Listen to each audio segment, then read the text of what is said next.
Hi hello. Educational സൈക്കോളജിയിലെ personality എന്ന യൂണിറ്റിന്റെ ആദ്യ ഭാഗം കഴിഞ്ഞ ദിവസം നമ്മൾ കണ്ടു. നെറ്റ്വർക്ക് എറർ മൂലം കുറച്ച് മാത്രമേ റെക്കോർഡിങ്ങിൽ വന്നിട്ടുള്ളൂ. സോ ബാക്കിയാണ് ഇന്നത്തെ ഈ ഒരു സെഷനിൽ നമ്മൾ കാണുക. So let me welcome you all to the session and let's have something about the personality. കഴിഞ്ഞ ക്ലാസ്സിൽ നമ്മൾ ഇൻട്രോയിൽ പറഞ്ഞിരുന്നു എന്താണ് പേഴ്സണാലിറ്റി എന്നുള്ള കാര്യം. അതിനെ എങ്ങനെ നമുക്ക് സയന്റിഫിക് ആയിട്ട് കാണാം, ഡിഫറെന്റ് പേഴ്സണാലിറ്റീസിനെ കുറിച്ചിട്ട്, അതല്ലെങ്കിൽ അത് എങ്ങനെയാണ് നമ്മുടെ ക്ലാസ് റൂം ഇംപ്ലിക്കേഷനിൽ വരിക. ഇത്തരം കുറച്ച് കാര്യങ്ങളാണ് ഈ ഒരു പാഠഭാഗവുമായി ബന്ധപ്പെട്ട് പഠിക്കാനുള്ളത്. പിന്നെ as usual we will study the meaning, definition, features, അത്തരം കാര്യങ്ങളിലേക്ക് കൂടി നമ്മൾ എന്ത് ചെയ്യും, കടന്നു പോകും. അപ്പം നെറ്റ്വർക്ക് ഇഷ്യൂ ഉണ്ടാവണ്ട എന്നുള്ള ഒറ്റ കാരണത്താൽ നമ്മൾ വീഡിയോ ഓഫ് ആക്കിയാണ് ഇന്നത്തെ ക്ലാസ് ഉണ്ടാവുക. നേരെ ഷെയറിങ്ങിലേക്ക് പോകും. സോ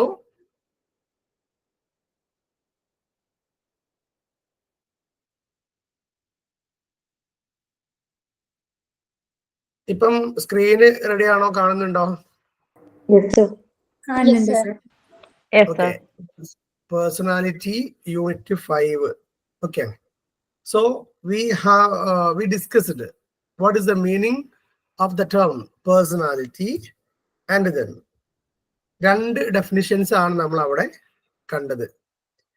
അതിനുശേഷം നമ്മൾ നേരെ ക്യാരക്ടറിസ്റ്റിക്സ് ഓഫ് പേഴ്സണാലിറ്റിയിലേക്ക് പോയി. അതൊരു സെൽഫ് കോൺഷ്യസ്നെസ്സിന്റെ ഭാഗമാണ്.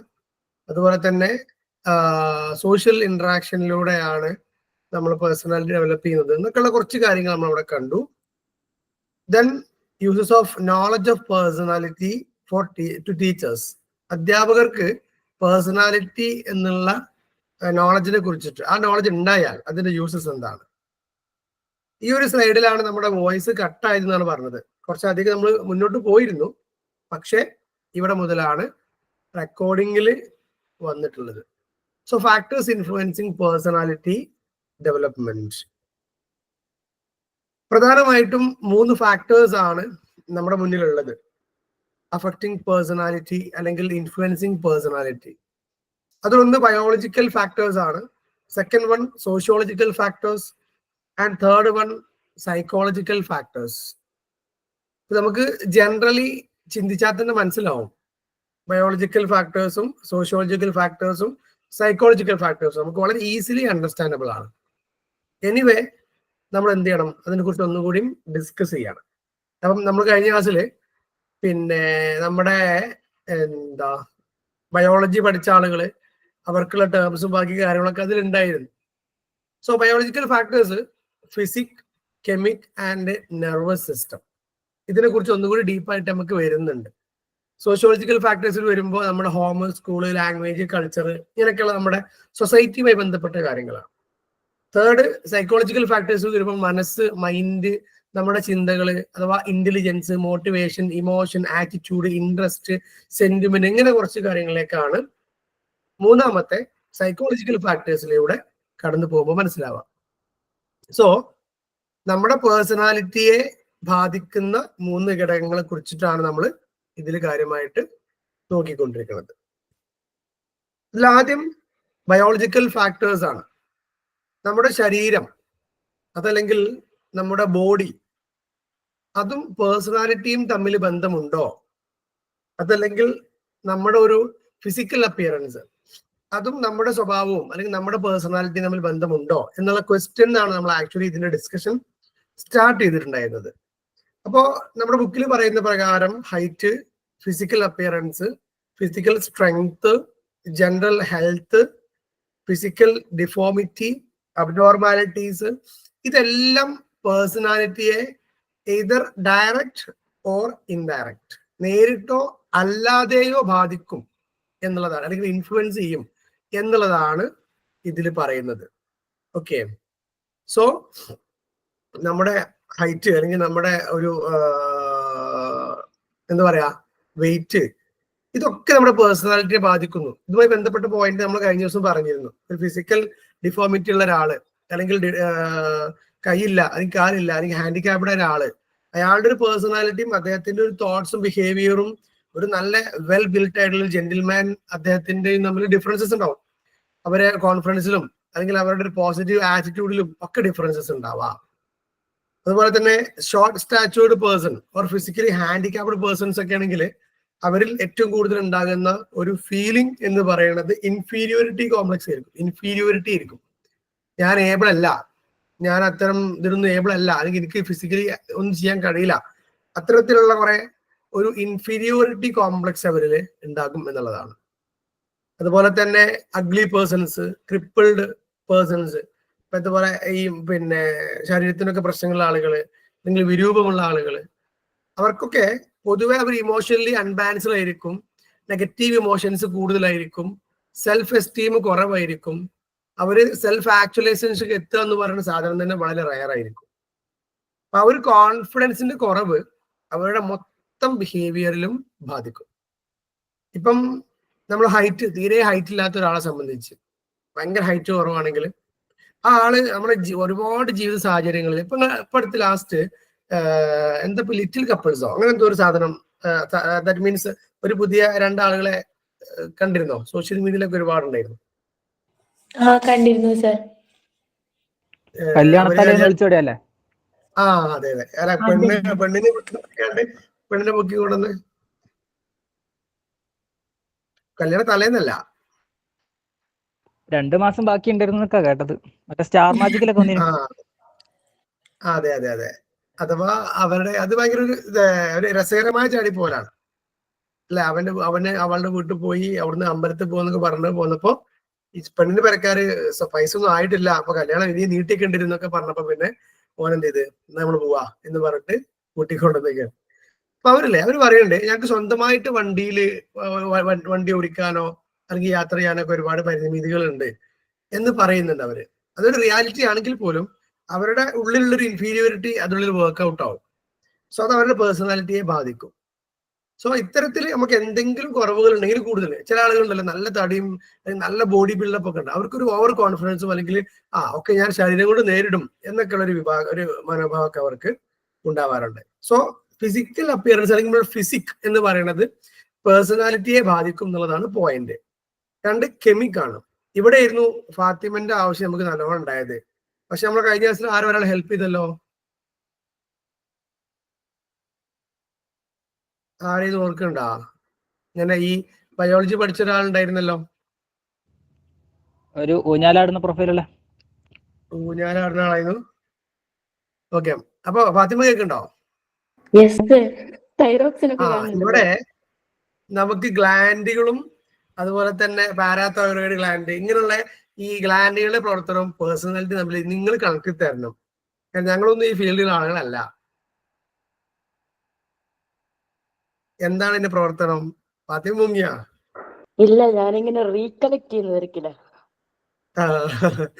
അഥവാ നമ്മുടെ ശരീരത്തിനുള്ളിലുള്ള ഈ ഗ്രന്ഥികള്, അവരുടെ പ്രവർത്തനങ്ങള്, അതുപോലെ തന്നെ ഈ ഗ്രന്ഥികൾ മാത്രമല്ല കേട്ടോ, നമ്മളിലുള്ള ഹോർമോണുകള്, അതുപോലെ തന്നെ നമ്മളിൽ ഉണ്ടാകുന്ന കെമിക്കൽ റിയാക്ഷൻസ്, ഇതൊക്കെ നമ്മളെ പേഴ്സണാലിറ്റിയെ മാറ്റുന്നതാണ് പറയണത്.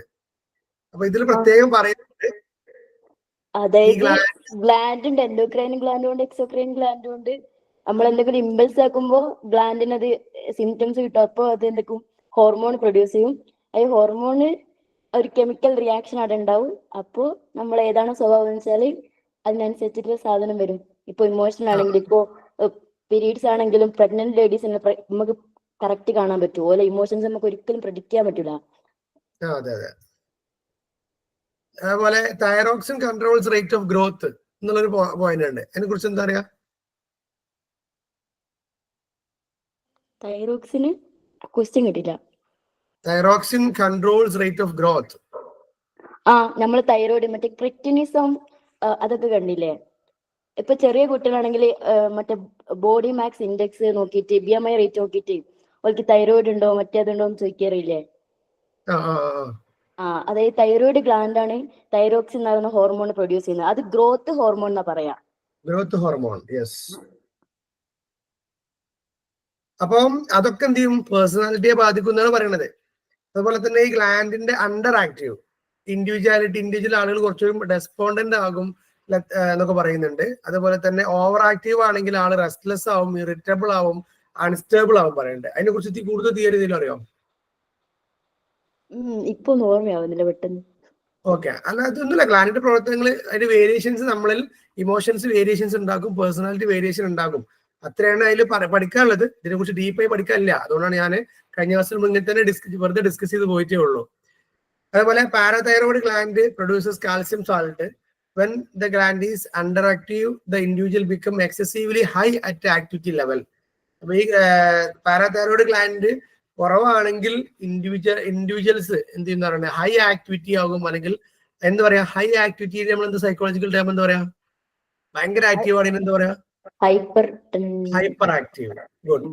സോ ഇത് ഓവർ ആക്റ്റീവ് ആണെങ്കിൽ, അഥവാ പാരാതൈറോയ്ഡ് ഗ്ലാൻഡ് ഓവർ ആക്റ്റീവ് ആണെങ്കിൽ ആ ഇൻഡിവിജ്വൽ ക്വയറ്റ് ആകും ആൻഡ് സ്ലോ ഇൻ ആക്ടിവിറ്റീസ് ആണ്, വളരെ കുറച്ച് കാംനെസ് കൂടി പോകും എന്നാണ് പറയുന്നത്.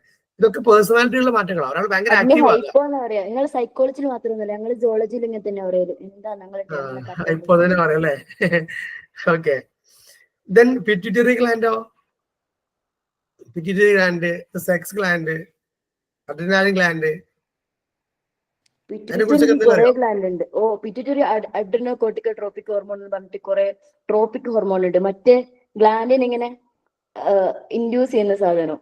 അപ്പൊ പിറ്റ്യൂട്ടറി ഗ്ലാൻഡിലെ ഹോർമോൺ മറ്റേടത്ത് പോയിട്ട് പറഞ്ഞാൽ ആ ഗ്ലാൻഡ് ഹോർമോൺ പ്രൊഡ്യൂസ് ചെയ്യും. ഓക്കെ. അപ്പം ശരിക്കും നമ്മുടെ ശരീരത്തില് ഈ ഹോർമോൺസ് പ്രൊഡ്യൂസ് ചെയ്യുന്ന ടൈം എപ്പോഴാണ് അറിയോ? അങ്ങനെയൊന്നുമില്ല. ഇപ്പൊ പീനൽ ഗ്ലാൻഡ് നമ്മൾ മെലാറ്റോണിൻ പ്രൊഡ്യൂസ് ചെയ്താൽ നമുക്ക് ഉറക്കം വരും.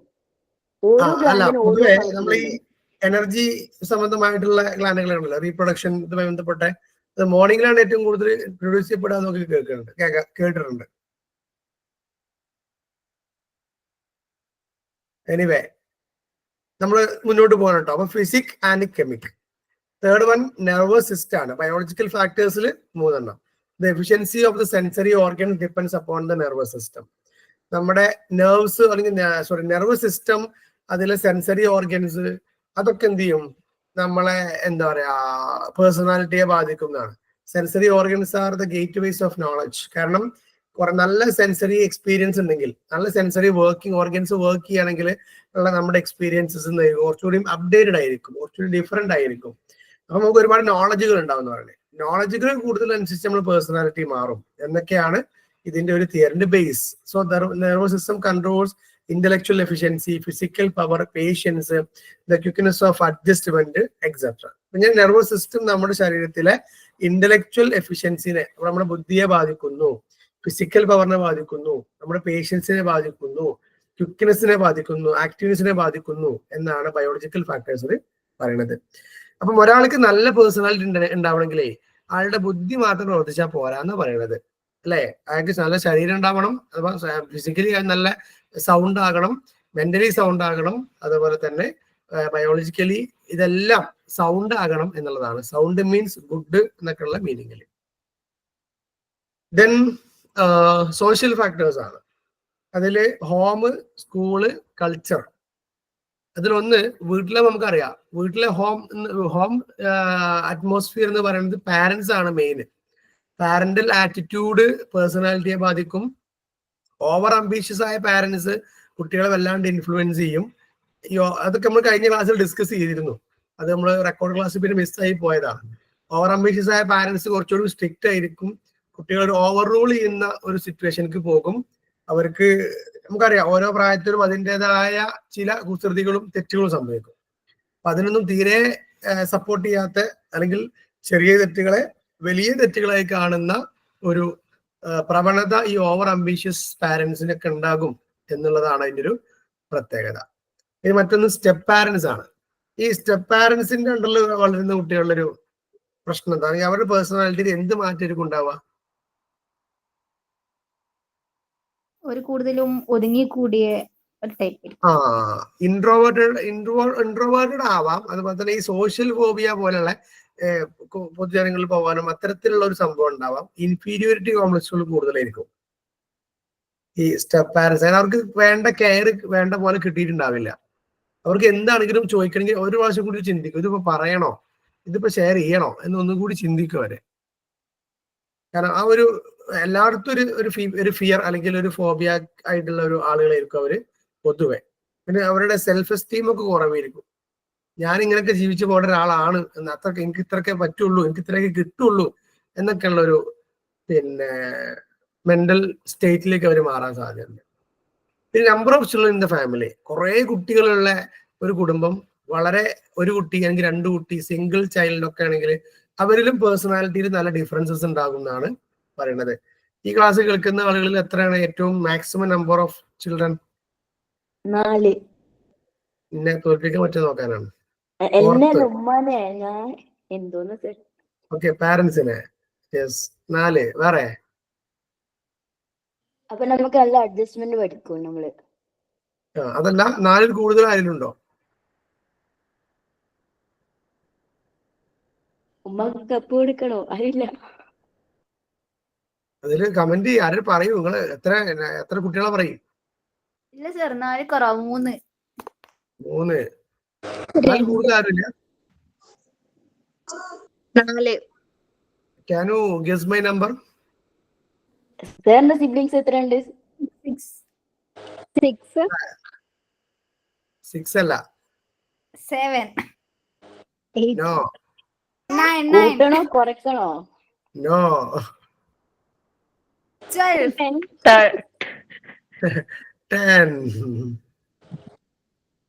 സാർ I am എത്ര the മോസ്റ്റോ യങ്ങർ മോസ്റ്റോ?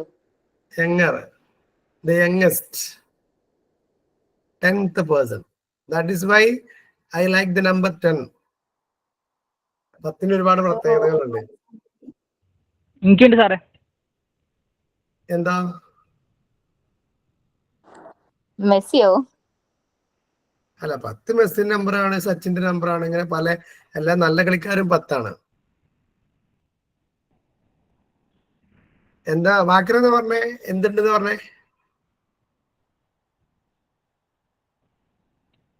ബാക്കിന്റെ മൈക്ക് ഓൺ ആണ്, ബട്ട് കേൾക്കണില്ല. എന്തോ പറഞ്ഞു കേട്ടില്ല. സോ നമ്പർ ഓഫ് ചിൽഡ്രൻ നമുക്കറിയാലോ, ഒരുപാട് കുട്ടികളുള്ള അല്ലെങ്കിൽ ഒരു അല്ലെ ന്യൂക്ലിയർ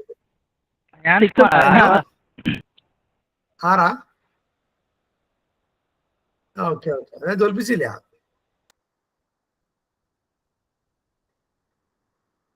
അപ്പം അയ്യോ, എന്റെ ഉമ്മാന്റെ കപ്പ് പോയി. ക്ലിയർ അല്ലേ? വോയിസ് ക്ലിയർ അല്ലേ? കേൾക്കില്ലേ? യെസ് സർ, സാറിന്റെ ക്ലിയറാ. ഓക്കെ, അപ്പം ബാക്കി ഭാഷ വയനാട്ടിൽ ഇറങ്ങിയിട്ടില്ല. അപ്പല്ലേ number of students nuclear family ആണെങ്കിൽ അല്ലെങ്കിൽ സിംഗിൾ ചൈൽഡ് ഒക്കെ ആണെങ്കിൽ ആ കുട്ടികള് ഓവർ പാമ്പേർഡ് ആയിരിക്കും. പാമ്പേർഡ് ചൈൽഡ് എന്നൊക്കെ പറയും. ഈ അതിലാളനെ വളർന്നിട്ട് അവർക്ക് നെഗറ്റീവ് അഥവാ അവരൊരിക്കലും അവർക്ക് പണിഷ്മെന്റ് അല്ലെങ്കിൽ അവരെ മോശമാക്കി അവരുടെ പേഴ്സണാലിറ്റി ക്വസ്റ്റ്യൻ ചെയ്യുക, അവർക്ക് എന്തെങ്കിലും സർവീസ് കിട്ടാതിരിക്കുക, അത്തരം കാര്യങ്ങൾ ഭയങ്കര ഇറിറ്റേഡ് ആയിരിക്കും അവര്. കുറെ അത് സെൽഫിഷ്. ഇളയ കുട്ടികൾക്കും ഉണ്ടാവും, അപ്പൊ സാറിനും ഉണ്ടാവും അത്. അതല്ല, ഇത് സിംഗിൾ ചൈൽഡ് ആണെങ്കിലാ. കുറെ കുട്ടികളുള്ള അഥവാ പിന്നെ വലിയ ഫാമിലി ആണെങ്കിൽ അവർ അഡ്ജസ്റ്റഡ് ആയിരിക്കും, സോഷ്യൽ ആയിരിക്കും, അങ്ങനെ കുറെ പോസിറ്റിവിറ്റി അതിലുണ്ട്. അല്ല സാർ, ചെറിയ കുട്ടി ഉണ്ടാവില്ലേ വീട്ടിലെ ലാസ്റ്റ് കുട്ടി, ആ അവർക്ക് കുറച്ച് പയ്യാരം കൂടുതലാ. കുറച്ചുകൂടി കോമനത്തും കൂടുതലായിരിക്കും അല്ലെ. സോ ഈ പേഴ്സൺ അഥവാ കുറെ കുട്ടികളുള്ള വീട്ടിൽ നിന്നും അല്ലാതെയും ന്യൂക്ലിയർ ഫാമിലി ആണെങ്കിൽ അതിൽ പേഴ്സണാലിറ്റി ഡിഫറൻസസ് ഉണ്ടാവുന്നതാണ് അതിൽ പറഞ്ഞ point. Then education and socio economic status of parents. പാരന്റ്സിന്റെ ഒരു economic status, social status and ഇതൊക്കെ കുട്ടിയുടെ സ്വഭാവത്തെ ബാധിക്കുന്ന പറയണേ. അതൊക്കെ എങ്ങനെയായിരിക്കും ഉണ്ടാവുക? അത് ഇപ്പൊ എന്റെ വീട്ടിലാണെങ്കിൽ എന്റെ ഉപ്പ ഗൾഫിലാണ്.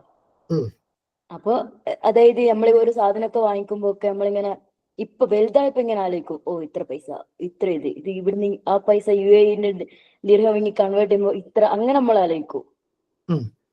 ചെറുപ്പത്തിലാണെങ്കിൽ നമ്മളിങ്ങനെ ഉപ്പ ഗൾഫില്ലാത്തതുകൊണ്ട് നമ്മളിങ്ങനെ എല്ലാവരും നമുക്ക് ഉപ്പാനന്മാരാണെങ്കിലും എല്ലാ സാധനം ഇങ്ങനെ വാങ്ങിത്തരും.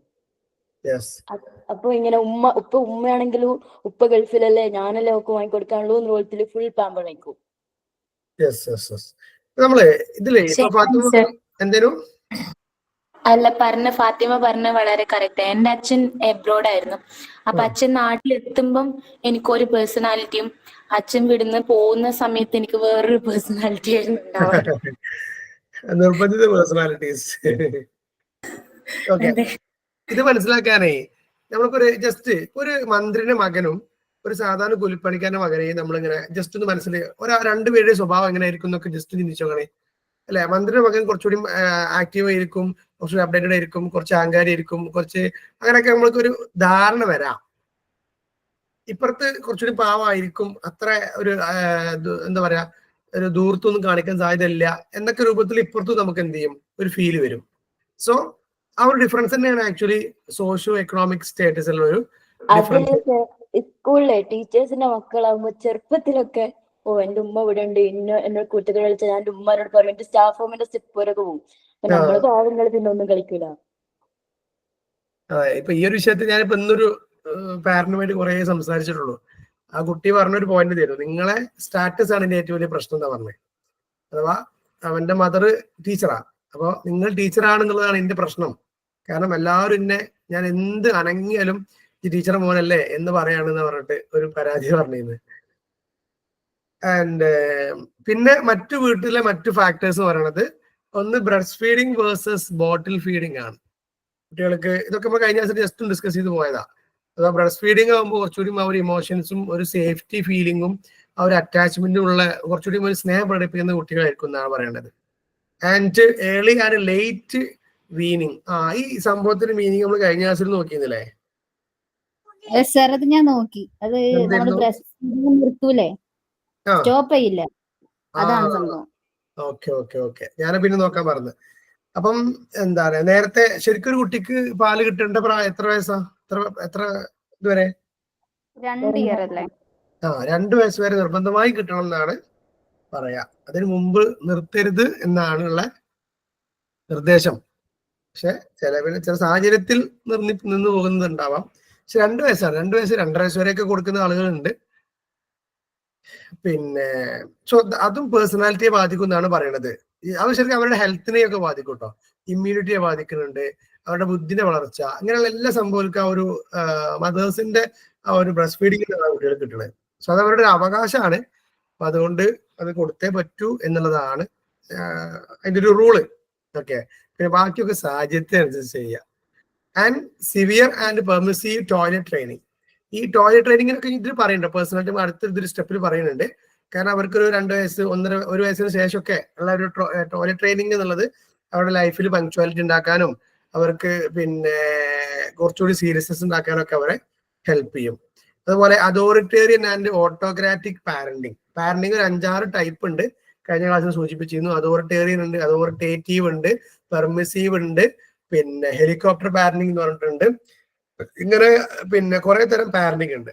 ഒരു അതോറിറ്റേറിയൻ പാരന്റിങ് ആവുമ്പോൾ അവരായിരിക്കും എല്ലാം, ഈ കുട്ടികളെ അനങ്ങാൻ സമ്മതിക്കൂല. അത്തരം കുട്ടികള് ഇവർക്ക് ഒരു ആന്റി മൈൻഡ് ആയിരിക്കും പാരന്റ്സിനകത്ത് ഉണ്ടാവുക.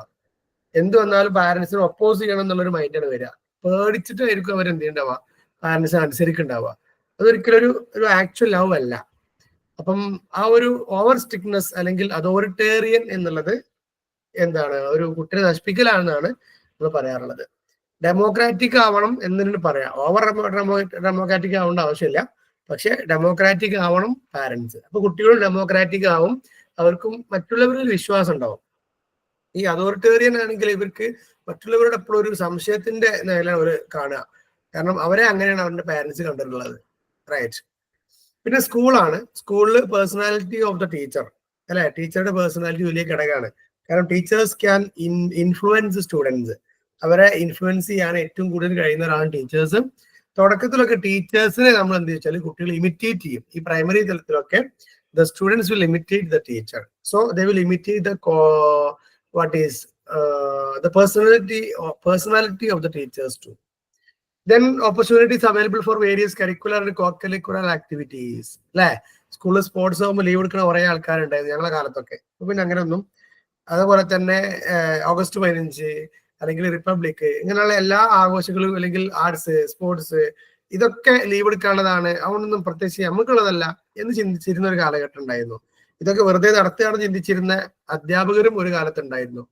എന്നാല് ഇപ്പൊ ശരിക്കും ആളുകൾക്ക് കുറെയൊക്കെ നേരം എടുത്തിട്ടുണ്ട്. അഥവാ ഞാനൊക്കെ എൻ്റെ ഒരു കോൺസെപ്റ്റ് പ്രകാരം നമ്മൾ വർക്കിംഗ് ഡേ ആണ്, സാധാ പാഠം പഠിപ്പിക്കുകയാണെങ്കിൽ അന്ന് ലീവ് എടുത്താലും പ്രശ്നങ്ങളൊന്നുമില്ല. പക്ഷെ കോ കരിക്കുലർ ആക്ടിവിറ്റീസ് ആണ് മറ്റെന്തെങ്കിലും ആക്ടിവിറ്റീസ് ആണെങ്കിൽ അന്ന് കുട്ടി നിർബന്ധമായിട്ട് പോകണം എന്നുള്ളതാണ് എൻ്റെ ഒരു strategy. What is your strategy? ഞാനൊക്കെ അങ്ങനെ തന്നെയാ പക്ഷെ എന്തെങ്കിലും പരിപാടി ഉണ്ടായി കിട്ടിയാൽ മതി മുന്നിക്കട അല്ല നമ്മളിപ്പോ സ്കൂളില് എന്തെങ്കിലും പ്രോഗ്രാം ആണെങ്കിൽ അന്ന് എന്ത് ചെയ്യും? അന്ന് നമ്മളില്ലാത്ത അന്നിപ്പോ ഇന്ന് സ്കൂളിൽ പോകണമെന്നില്ല, വിരുന്ന് പോവാ, കല്യാണത്തിന് പോവാ എന്ന് വിചാരിക്കും. ക്ലാസ് മുടക്കാൻ പറ്റൂല, അത് എല്ലാവർക്കും നിർബന്ധമാണ്. ക്ലാസ്സിലൊന്നും മുടക്കാൻ പാടില്ല. ആർട്സ് സ്പോർട്സ് ഒക്കെ ആണെങ്കിൽ കുഴപ്പമില്ല.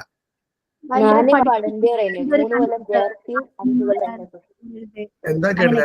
രണ്ടാളും ഒരുമിച്ച് സംസാരിച്ച് കേൾക്കൂല കേട്ടോ, ഒരാളത് കേൾക്കുള്ളൂ. എന്താ പറഞ്ഞ കേട്ടില്ല.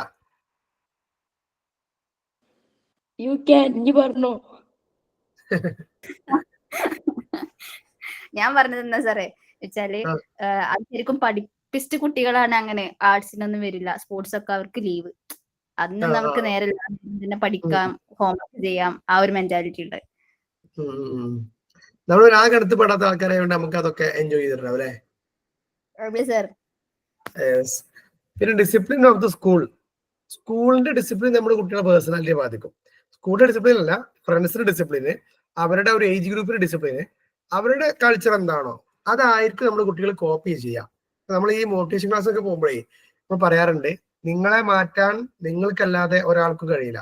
അപ്പൊ നിങ്ങളെ നന്നാക്കാനും നിങ്ങൾക്ക് മാത്രം കഴിയുള്ളൂ, നിങ്ങളെ നാശാക്കാനും നിങ്ങൾക്ക് മാത്രം കഴിയുള്ളൂ. അതാണ് എൻ്റെ ഒരു ബേസ്. പക്ഷേ ഒരാൾക്ക് മാത്രം നിങ്ങൾ അറിയാതെ നിങ്ങളെ മാറ്റാൻ പറ്റും. ദാറ്റ് ഈസ് യുവർ ഫ്രണ്ട് എന്നുള്ളതാണ്. നമ്മളൊക്കെ ഇപ്പൊ നമുക്കൊക്കെ നമ്മളെ മാറ്റണമെങ്കിൽ ഏത് തമ്പുരാൻ വിചാരിച്ചാലും നമ്മളെ മാറ്റാൻ കഴിയില്ല. നമ്മൾ വിചാരിക്കണം. നാശാക്കാനും കഴിയില്ല, നന്നാക്കാനും കഴിയില്ല. നല്ല ചങ്ങാതി ഉണ്ടെങ്കിൽ കണ്ണാടി വേണ്ടെന്നാണല്ലോ. അതെ അതെ അതെ. അപ്പൊ എന്താ വെച്ചാല് ആ ചങ്ങാതി നന്നായില്ലെങ്കിൽ ഇവർ അറിയാതെ ഇൻഫ്ലുവൻസ് ചെയ്യപ്പെട്ടു പോകും. അപ്പം സ്കൂളിന്റെ ഡിസിപ്ലിൻ പേഴ്സണാലിറ്റിയെ ബാധിക്കും.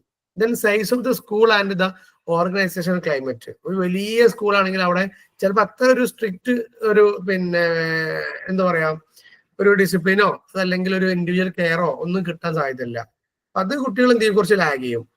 അതേപോലെ തന്നെ ഓർഗനൈസേഷന്റെ ഒരു ക്ലൈമറ്റ്. നമ്മളൊരു ഇപ്പൊ ഇംഗ്ലീഷ് മീഡിയം കുട്ടികൾ കുറച്ചുകൂടി പക്ക അവരിങ്ങനെ സിസ്റ്റമാറ്റിക് വരാനുള്ള കാരണം അവിടെ ഒരു സ്കൂൾ ക്ലൈമറ്റ് അങ്ങനെ ആയിരിക്കും. ടീച്ചേഴ്സ് ഭയങ്കര ഡിസിപ്ലിൻഡ് ആയിരിക്കും, പ്രിൻസിപ്പളും കറക്റ്റ് അപ് ടു ഡേറ്റ് ആയിരിക്കും, അങ്ങനെ എല്ലാവരും അങ്ങനെ ആയിരിക്കും.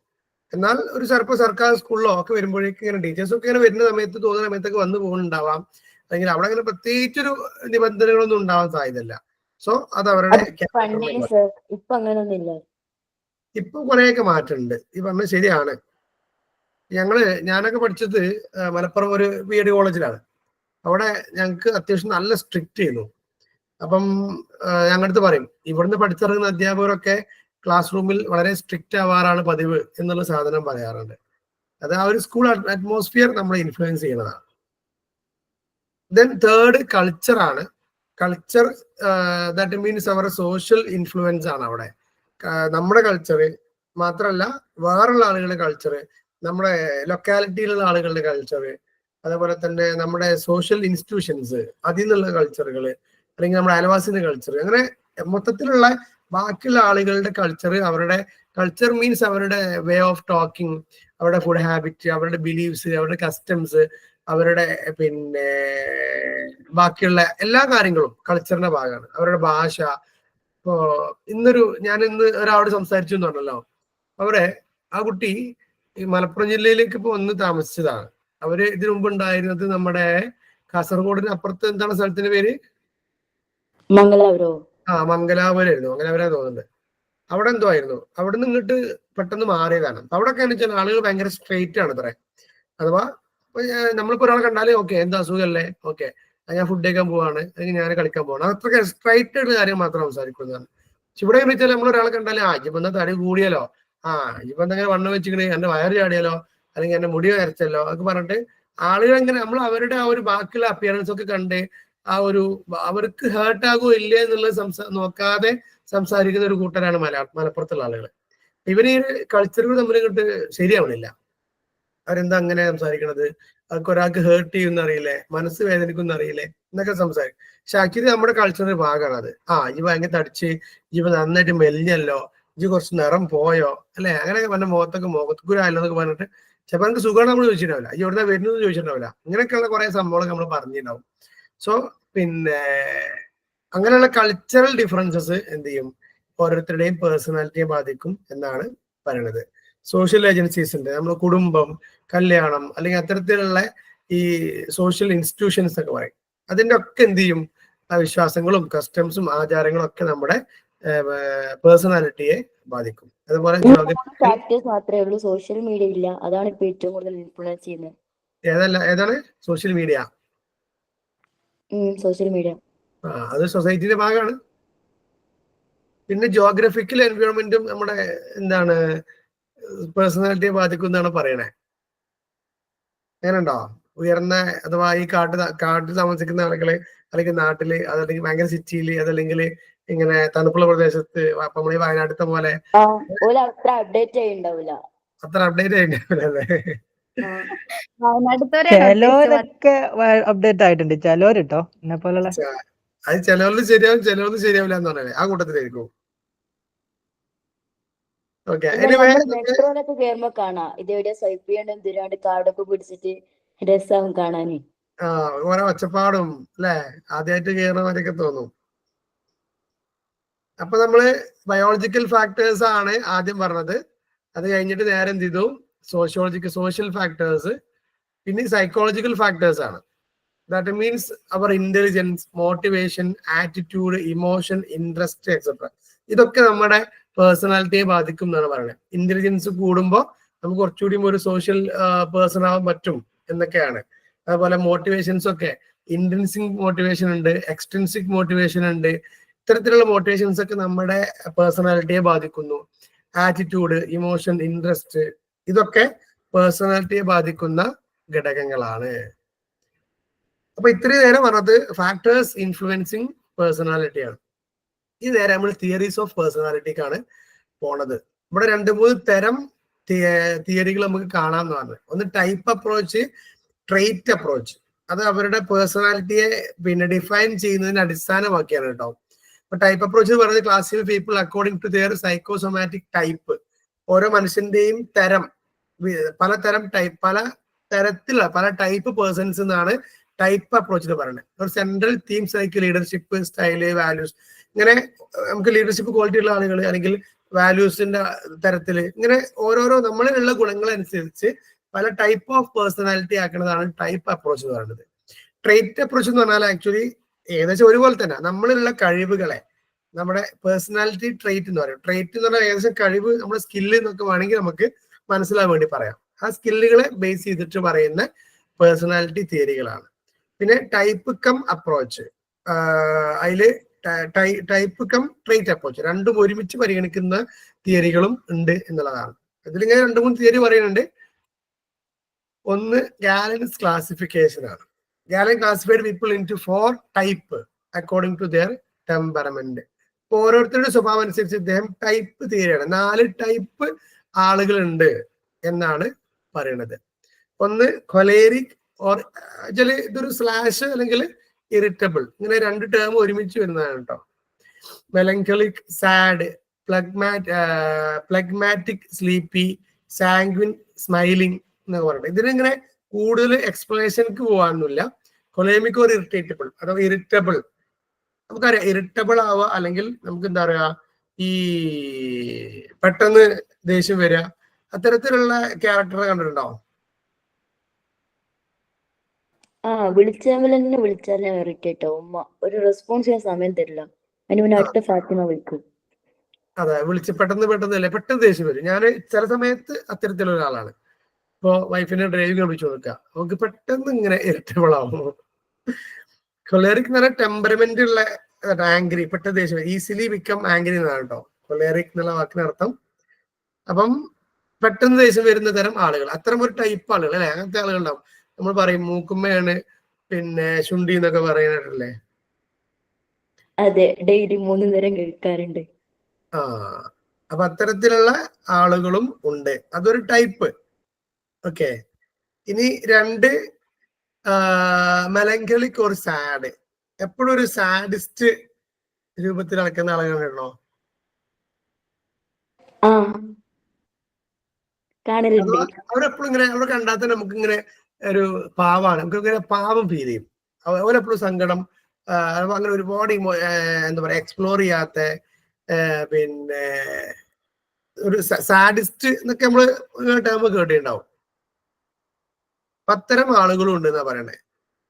അഥവാ എപ്പോഴും സങ്കടമാണെന്ന് ചിന്തിക്കുന്ന, സങ്കടമായിട്ട് നടക്കുന്ന ആളുകൾ. 3 ഫ്ലഗ്മാറ്റിക് ഓർ സ്ലീപ്പി.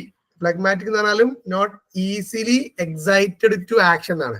അഥവാ പെട്ടെന്ന് ആക്ഷൻക്ക് വരാത്ത ആളുകൾ. അത് എപ്പോഴും ഉറങ്ങി തൂങ്ങിയാണ്. ഇതെന്താ പറയാ, എപ്പോഴും ഉറങ്ങി തൂങ്ങിക്കൊണ്ട് തണുപ്പനാണെന്നൊക്കെ പറയില്ലേ, അങ്ങനത്തെ ആളുകൾ കണ്ടിട്ടില്ലേ? തണുപ്പന്മാര് ഒന്നും ഇങ്ങോട്ട് ആയി വരില്ല, എന്താണെങ്കിലും ഇങ്ങനെ ഭയങ്കര. ഇൻട്രോവേർട്ട് ഒക്കെ കണ്ടിട്ടുണ്ട്. ഇൻട്രോവേർട്ട് എന്നുള്ളത് ഫുള്ളി ഇങ്ങനെ തന്നെ ആണെന്നില്ല, അത് വേറെ ടൈപ്പാണ് ആക്ച്വലി. ഭയങ്കര സ്ലോ ആയിട്ടുള്ള ആൾക്കാർ. ഭയങ്കര തണുപ്പന്മാര്. സ്ലീപ്പി എന്നാണ്, അവിടെ കണ്ടാലും ഉറങ്ങാൻ തോന്നുന്നുള്ള പോലെ. അടുത്തത് സാങ്ക്വിൻ ഓർ സ്മൈലിംഗ്, അഥവാ എപ്പോഴും നല്ല ആക്റ്റീവ് ആകുന്ന ആളാണ്. സ്മൈലിംഗ്, എപ്പോഴും പ്ലസന്റ് ആയിരിക്കും, ആക്റ്റീവ് ആയിരിക്കും. സാങ്ക്വിൻ എന്ന് പറഞ്ഞാല് ഒരു അബണ്ടൻസ് ഓഫ് ബ്ലഡ് എന്നൊക്കെ പറയും, ഒരുപാട് രക്തം തിളക്കുന്ന ആളുകൾ, അങ്ങനെയൊക്കെയുള്ള ഒരു മീനിങ് ആണ് ആ വാക്കിന്റെ അർത്ഥം. വാം, ഹോപ്പ്, പ്ലഷർ, ഇങ്ങനെയൊക്കെ ഒരു പിന്നെ ഏരിയ വരുന്നതാണ് സാങ്ക്വിൻ അഥവാ സ്മൈലിംഗ്. എപ്പോഴും പ്ലസന്റ്, എപ്പോഴും ഹാപ്പി ആയിക്കൊണ്ട് എനർജറ്റിക് ആയി നിൽക്കുന്ന ആളുകൾ. 4 ടൈപ്പ് ആളുകളാണ്. പെട്ടെന്ന് ദേഷ്യം വരിക, എപ്പോഴും സങ്കടം, ഭയങ്കര സ്ലീപ്പി, ഭയങ്കര പ്ലസന്റ് ആൻഡ് ആക്റ്റീവ്. 4 തരം ആളുകൾ ഉണ്ടെന്നാ പറയണത്. ഒരു കണക്കിന് ശരിയല്ലേ ഈ ഗാലൻസിന്റെ തിയറി? അല്ല, ഒരാൾ തന്നെ 2 സ്വഭാവം കാണിക്കുന്നുണ്ട്. ഞാന് 2 സ്വഭാവം കാണിക്കണ്ടോ? ഒരാൾക്ക് ഒന്നിലധികം പേഴ്സണാലിറ്റീസ് ഉണ്ടാകും എന്നൊക്കെയും പറയാം. ഓക്കെ, ഇതില്ലേ ക്രച്ച്മേഴ്സ് ക്ലാസിഫിക്കേഷൻ ആണ് കേട്ടോ. അടുത്ത ക്ലാസിഫിക്കേഷൻ ആണ്, അടുത്ത ആളുടെ തിയറിയാണ്. He refers to 3 broad types of human personality. അപ്പൊ അദ്ദേഹം ടൈപ്പിനെ വെച്ചിട്ടാ പറയണേ. ടൈപ്പ് പലതരം ആളുകൾ. ഓക്കെ, അപ്പൊ ടൈപ്പ് തിയറി നമ്മൾ ആദ്യം പഠിച്ചില്ലേ, അതിന് എക്സാമ്പിൾസ് ആയിട്ട് പറയുന്നുണ്ട്. അപ്പൊ 1 എയ്സ്തെറ്റിക് ആണ്, 2 പിക്നിക്, 3 അത്ലറ്റിക്. എയ്സ്തെറ്റിക് എന്നുള്ള ടൈപ്പ് പേഴ്സൺസിന്റെ വളരെ അപ്പിയറൻസ് കാണികള് തിന്നാണ്, ലോങ് ലിംബഡ് ആണ്, നാരോ ചെസ്റ്റർ ആണ്. അത് നമ്മളിങ്ങനെ മെലിഞ്ഞ് നീണ്ടുപോയ ആൾക്കാരുണ്ടാവില്ലേ, തീരെ തടില്ലാതെ നീണ്ടുപോയിട്ട് നമ്മളിങ്ങനെ ഈർക്കിളിയാണെന്നൊക്കെ പറഞ്ഞിട്ട് കളിയാക്കൊക്കെ വെച്ച് ഞങ്ങളെ നാട്ടിലെ അത്തരം ആളുകള് ഒരു ബോഡി അപ്പിയറൻസ് ആണ്. അത്തരം ആളുകള് ഷൈ ആയിരിക്കും, ഇത്ര ഷൈ, സെൻസിറ്റീവ്, അലൂഫ്, വിത്ഡ്രോയിങ്. കുറച്ചൊക്കെ മാറി നിൽക്കാനായിരിക്കും ഇത്ര അവർക്ക് ഇഷ്ടം. ഇങ്ങനെ ഭയങ്കര സോഷ്യൽ ആവാ, അങ്ങനെ അവർ സാധ്യത ഇല്ല എന്നാണ് ഈ ഒരു ക്രച്ച്മേഴ്സിന്റെ തിയറി പ്രകാരം. ഇതിന്റെ ഓപ്പോസിറ്റ് നമ്മൾ കണ്ടിട്ടുണ്ടാവും അല്ലെ?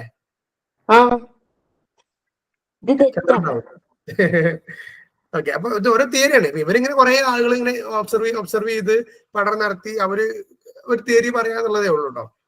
2 പിക്നിക്കാണ്, ഷോർട്ട്, ഫാറ്റ് ആൻഡ് ബാരൽ ചെസ്റ്റഡ്. ഇങ്ങനെ കുറച്ച് വലിയ ഹൈറ്റ് ഇല്ലാതെ തടിച്ചിട്ട് ഇങ്ങനെ നല്ല ചെസ്റ്റ് ഒക്കെ ഇങ്ങനെ വീതി ഉണ്ടായിക്കൊണ്ടുള്ള കുറച്ച് ആളുകൾ, തടിയുള്ള ആളുകൾ. who are jovial, lively, outgoing with fluctuating moods. എപ്പോഴും അവരെന്ത് ചെയ്യുന്ന പറഞ്ഞത് മൂഡ് മാറിക്കൊണ്ടിരിക്കും, അഥവാ അവരെ പെട്ടെന്നാണ് കൊടുത്തം കിട്ടണമെന്നില്ല എന്നാണ് പറയണത്. പക്ഷെ അവര് ജോവിയൽ ആയിരിക്കും, അഥവാ ജോയ്ഫുൾ, എപ്പോഴും ഹാപ്പി ഉണ്ടാവാം, ലൈവ്ലി ആവും, എന്നാൽ ചിലപ്പോൾ അത് മാറിക്കൊണ്ടിരിക്കാം. അവർ കുറച്ചുകൂടി അവരെന്താണ് ഹാപ്പി ആയിരിക്കും എന്നാണ് പറയുന്നത്.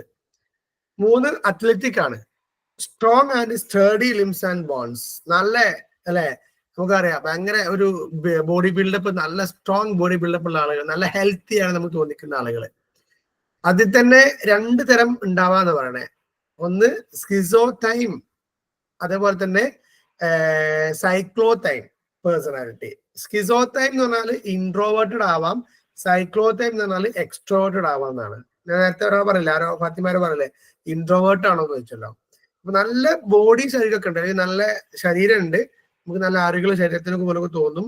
അവരിൽ ഇൻട്രോവേർട്ടഡ് ആയ ആളുകൾ ഉണ്ടാകും, എക്സ്ട്രോവേർട്ടഡ് ആയ ആളുകൾ ഉണ്ടാവും. ഈ ഇൻട്രോവേർട്ടഡ് ആണോ എക്സ്ട്രോവേർട്ടഡ് ആണോ നല്ലത്? രണ്ടും ഉള്ളതാണ് ശരിക്കും നല്ലത്. നല്ലത് പറയാ. ആംബിവേർട്ടിനാക്കാം നമുക്ക്. ഞാനൊരു എക്സ്ട്രോവേർട്ടഡ് ആയ ഒരാളാണ്. നമുക്ക് ചില സന്ദർഭത്തിൽ തോന്നും ഇൻട്രോവേർട്ടഡ് ആയ മതിയായിരുന്നു. നമ്മൾ സംസാരം കൂടുമ്പോഴോ അല്ലെങ്കിൽ നമ്മളിങ്ങനെ കുറേ എനിക്കും തോന്നാറുണ്ട്. അതായത് ഞാനിപ്പോ എന്തെല്ലാം ഇപ്പൊ പറഞ്ഞേന്ന് ആലോചിക്കും ഞാൻ. അപ്പൊ ഞാൻ ഇൻട്രോവേർട്ട് ആയാൽ മതി ഇനി. അതെ അതെ അതെ. ഇതിൽ ഇൻട്രോവേർട്ടഡ് ആണ് സ്വയം ചിന്തിക്കുന്ന ആരെങ്കിലും ഉണ്ടോ നമ്മുടെ ക്ലാസ്സിൽ ആരെങ്കിലും?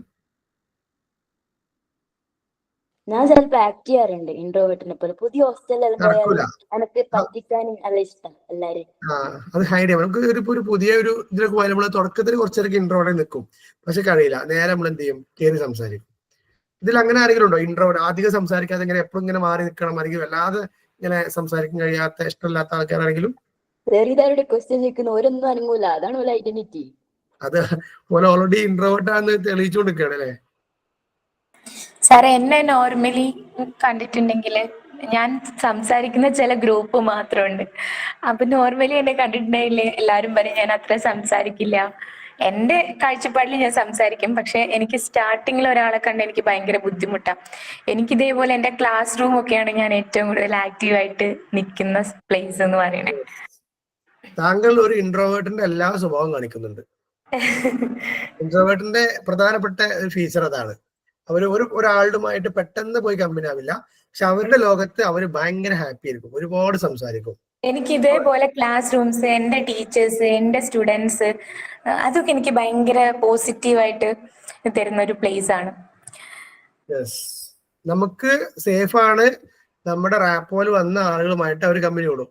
ഈ ഇൻട്രോവേർട്ടിനെ പറ്റി പറയുന്നത് വെച്ചാല് ഇതെനിക്ക് തോന്നുന്നത് ഇതിന് കുറച്ച് പറയാണ്ട് തോന്നുന്നു കേട്ടോ. ഈ പാഠത്തിലൂടെയോ ഇൻട്രോവേർട്ടഡ് ആയ ആളുകളെ സംബന്ധിച്ച് പഠിപ്പിക്കാണ്ട് തോന്നുന്നുണ്ട്. നമ്മളിപ്പോ പറയേണ്ട ആവശ്യമില്ല. ഇതിൽ 2 പോയിന്റ് പറഞ്ഞു നോക്കാം. ഒന്ന് വെച്ചാൽ അവരുടെ ഒരു കംഫർട്ട് സോണിലാണ് അവർ നിൽക്കുള്ളൂ. 2, അവര് ഭയങ്കര കോൺസെൻട്രേഷൻ, സിൻസിയറിറ്റി, അങ്ങനെ അത്തരം ആളുകളായിരിക്കും. ശരിക്കും അവർക്കാണ് കുറച്ചുകൂടി അവര് ആത്മാർത്ഥതയും ഒക്കെ ഉണ്ട്. അവർക്കൊരു ലിമിറ്റഡ് ഫ്രണ്ട്സ് ഒക്കെ ഉണ്ടാവുള്ളൂ. അത് ഭയങ്കര പ്രോബ്ലം ആണ് സാർ. എനിക്ക് അതുകൊണ്ട് ഇഷ്ടം പോലെ പണി കിട്ടിയിട്ടുണ്ട്.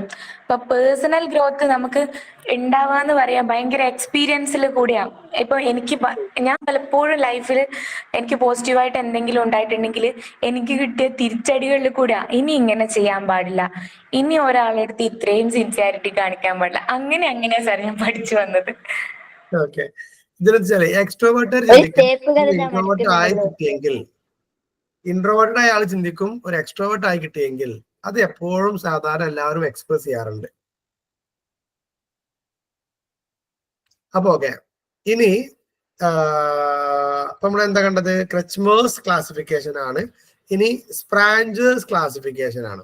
അദ്ദേഹം 6 കാറ്റഗറീസ് പറയുന്നത്. 1 theoretical, 2 economic, 3 aesthetic, 4 social, 5 political, 6 religious. അപ്പം 6 തരം പേഴ്സണാലിറ്റീസ് ആണ് പറയുന്നതിൽ. 1 തിയറിറ്റിക്കൽ ആണ്, അഥവാ theoretical natural, neglect social and political participation. ഇവര് എപ്പോഴും സോഷ്യലി അല്ലെങ്കിൽ പൊളിറ്റിക്കലി പാർട്ടിസിപ്പേഷൻ ഒക്കെ നെഗ്ലക്ട് ചെയ്ത് അവരുടെ ലോകം, അവരുടെ വീട് അല്ലെങ്കിൽ അവരുടെ സിറ്റുവേഷൻ, അവരുടെ അങ്ങനെ ഒതുങ്ങി അല്ലെങ്കിൽ അങ്ങനെ ജീവിക്കുന്ന ആളുകളേക്കാരം. ഓക്കെ, തിയറിറ്റിക്കൽ എന്നാണ് അവർ വിളിക്കുന്നത്. 2 എക്കണോമിക് ആണ്, അഥവാ ഇൻട്രസ്റ്റഡ് ഇൻ മണി ഹോർഡിങ്, എപ്പോഴും പൈസ ഉണ്ടാക്കുക. അങ്ങനത്തെ മനസ്സിലാക്കാറില്ല. എപ്പോഴും പൈസ ഉണ്ടാക്കണം, ബിസിനസ് നടത്തണം, എവിടെ പോയാലും എന്താണ് ലാഭം നോക്കണം, അങ്ങനെയുള്ള. നിങ്ങളെ എനിയാഗ്രാം എന്നുള്ളൊരു സാധനം കേട്ടണോ? എനിയാഗ്രാം ഒരു 9 പേഴ്സണാലിറ്റീസിനെ കുറിച്ച് പറയണേ. പഠിച്ചിട്ടില്ല അല്ലെ? അങ്ങനെ സംഭവം ഉണ്ട്. ഞാൻ വേണമെങ്കിൽ എൻ്റെ അടുത്ത് അതിന്റെ നോട്ട്സ് ഉണ്ട് തോന്നുന്നു. അത് ഭയങ്കര രസമാണ്. ഭയങ്കര രസം മാത്രമല്ല, നമ്മുടെ പേഴ്സണാലിറ്റി നമുക്ക് അതിൽ അളക്കാൻ പറ്റും. ഒരു 100 കുറച്ച് ക്വസ്റ്റ്യനെയർ ഉണ്ട്. അത് നമ്മൾ ഫില്ല് ചെയ്ത് കഴിഞ്ഞാൽ നമ്മുടെ പേഴ്സണാലിറ്റി എന്താന്ന് പറയാൻ പറ്റും. അതിന് ഓരോരുത്തർക്ക് ഓരോ നമ്പർ ഉണ്ട്, 1 to 9. ഇന്ത്യക്ക് നമ്പർ 7 ഒക്കെയാണ്. അപ്പൊ ഈ പറഞ്ഞ ഈ എക്കണോമിക് ആയിട്ടുള്ള ആളുകളുടെ നമ്പർ അതിൽ 3 ആണ്. എപ്പോഴും ബിസിനസ്, ലാഭം, പൈസ ഇങ്ങനെയൊക്കെ നോക്കി നടക്കുന്ന ഒരു തരം ആളുകളാണ്. പിന്നെ 3 എസ്തെറ്റിക് ആണ്. Love, beauty and beauty in census gratification. Okay, love, beauty. അവർക്ക് എപ്പോഴും ഇങ്ങനെ ബ്യൂട്ടി വേണം, അതുപോലെ തന്നെ ഒരുപാട് ഭംഗിയുള്ള ഇത് കാണണം, പ്രകൃതി ഭംഗി, അങ്ങനെ എല്ലാത്തിനും ഒരു ഭംഗി ആസ്വദിച്ച് നടക്കുന്ന ആളുകളാണ്. എല്ലാത്തിനും ഒരു സാറ്റിസ്ഫാക്ഷൻ, അതുപോലെ തന്നെ ഒരു ഹാപ്പിനെസ്, ഒരു പോസിറ്റീവ് വൈബ് എപ്പോഴും തേടി പോകുന്ന ആളുകളാണ് എയ്സറ്റിക് എന്ന് പറയുന്നത്. സാർ 4 അതൊരു പ്രോബ്ലം ആണോ? എന്തോ ഇപ്പൊ പറഞ്ഞ ക്യാരക്ടർ ഒരു പ്രോബ്ലം ആണോ? പ്രോബ്ലം പറയാൻ പറ്റൂല. അത് നമ്മളില്ലേ ഈ പേഴ്സണാലിറ്റി പഠിക്കുക, ഇതൊക്കെ പഠിക്കുമ്പോൾ ആദ്യം പഠിക്കേണ്ടത് മനസ്സിലാക്കേണ്ടത് വെച്ചാല് ഒരൊറ്റ പേഴ്സണാലിറ്റി മോശമല്ല, ഏതെങ്കിലും ഒരു പേഴ്സണാലിറ്റി നല്ലതുമല്ല. സാർ ഇപ്പൊ പറഞ്ഞതില് 99% എന്നെ ആണ്. അതായത് ക്യാഷിന്റെ അല്ല കേട്ടോ ഞാനിപ്പോ പറഞ്ഞ കേസ്. എയ്സറ്റിക് അല്ലേ? അതെ. അതില് ഈ പറയുന്നത് പെർഫെക്ഷനിസ്റ്റ് അല്ലല്ലോ, അങ്ങനെ വേറൊരു ടൈപ്പ് ഉണ്ട്. ഒരു പെർഫെക്ഷനിസ്റ്റ് പറഞ്ഞ എല്ലാത്തിലും പെർഫെക്ഷൻ ആണ്. ഇത് പെർഫെക്ഷൻ അല്ല,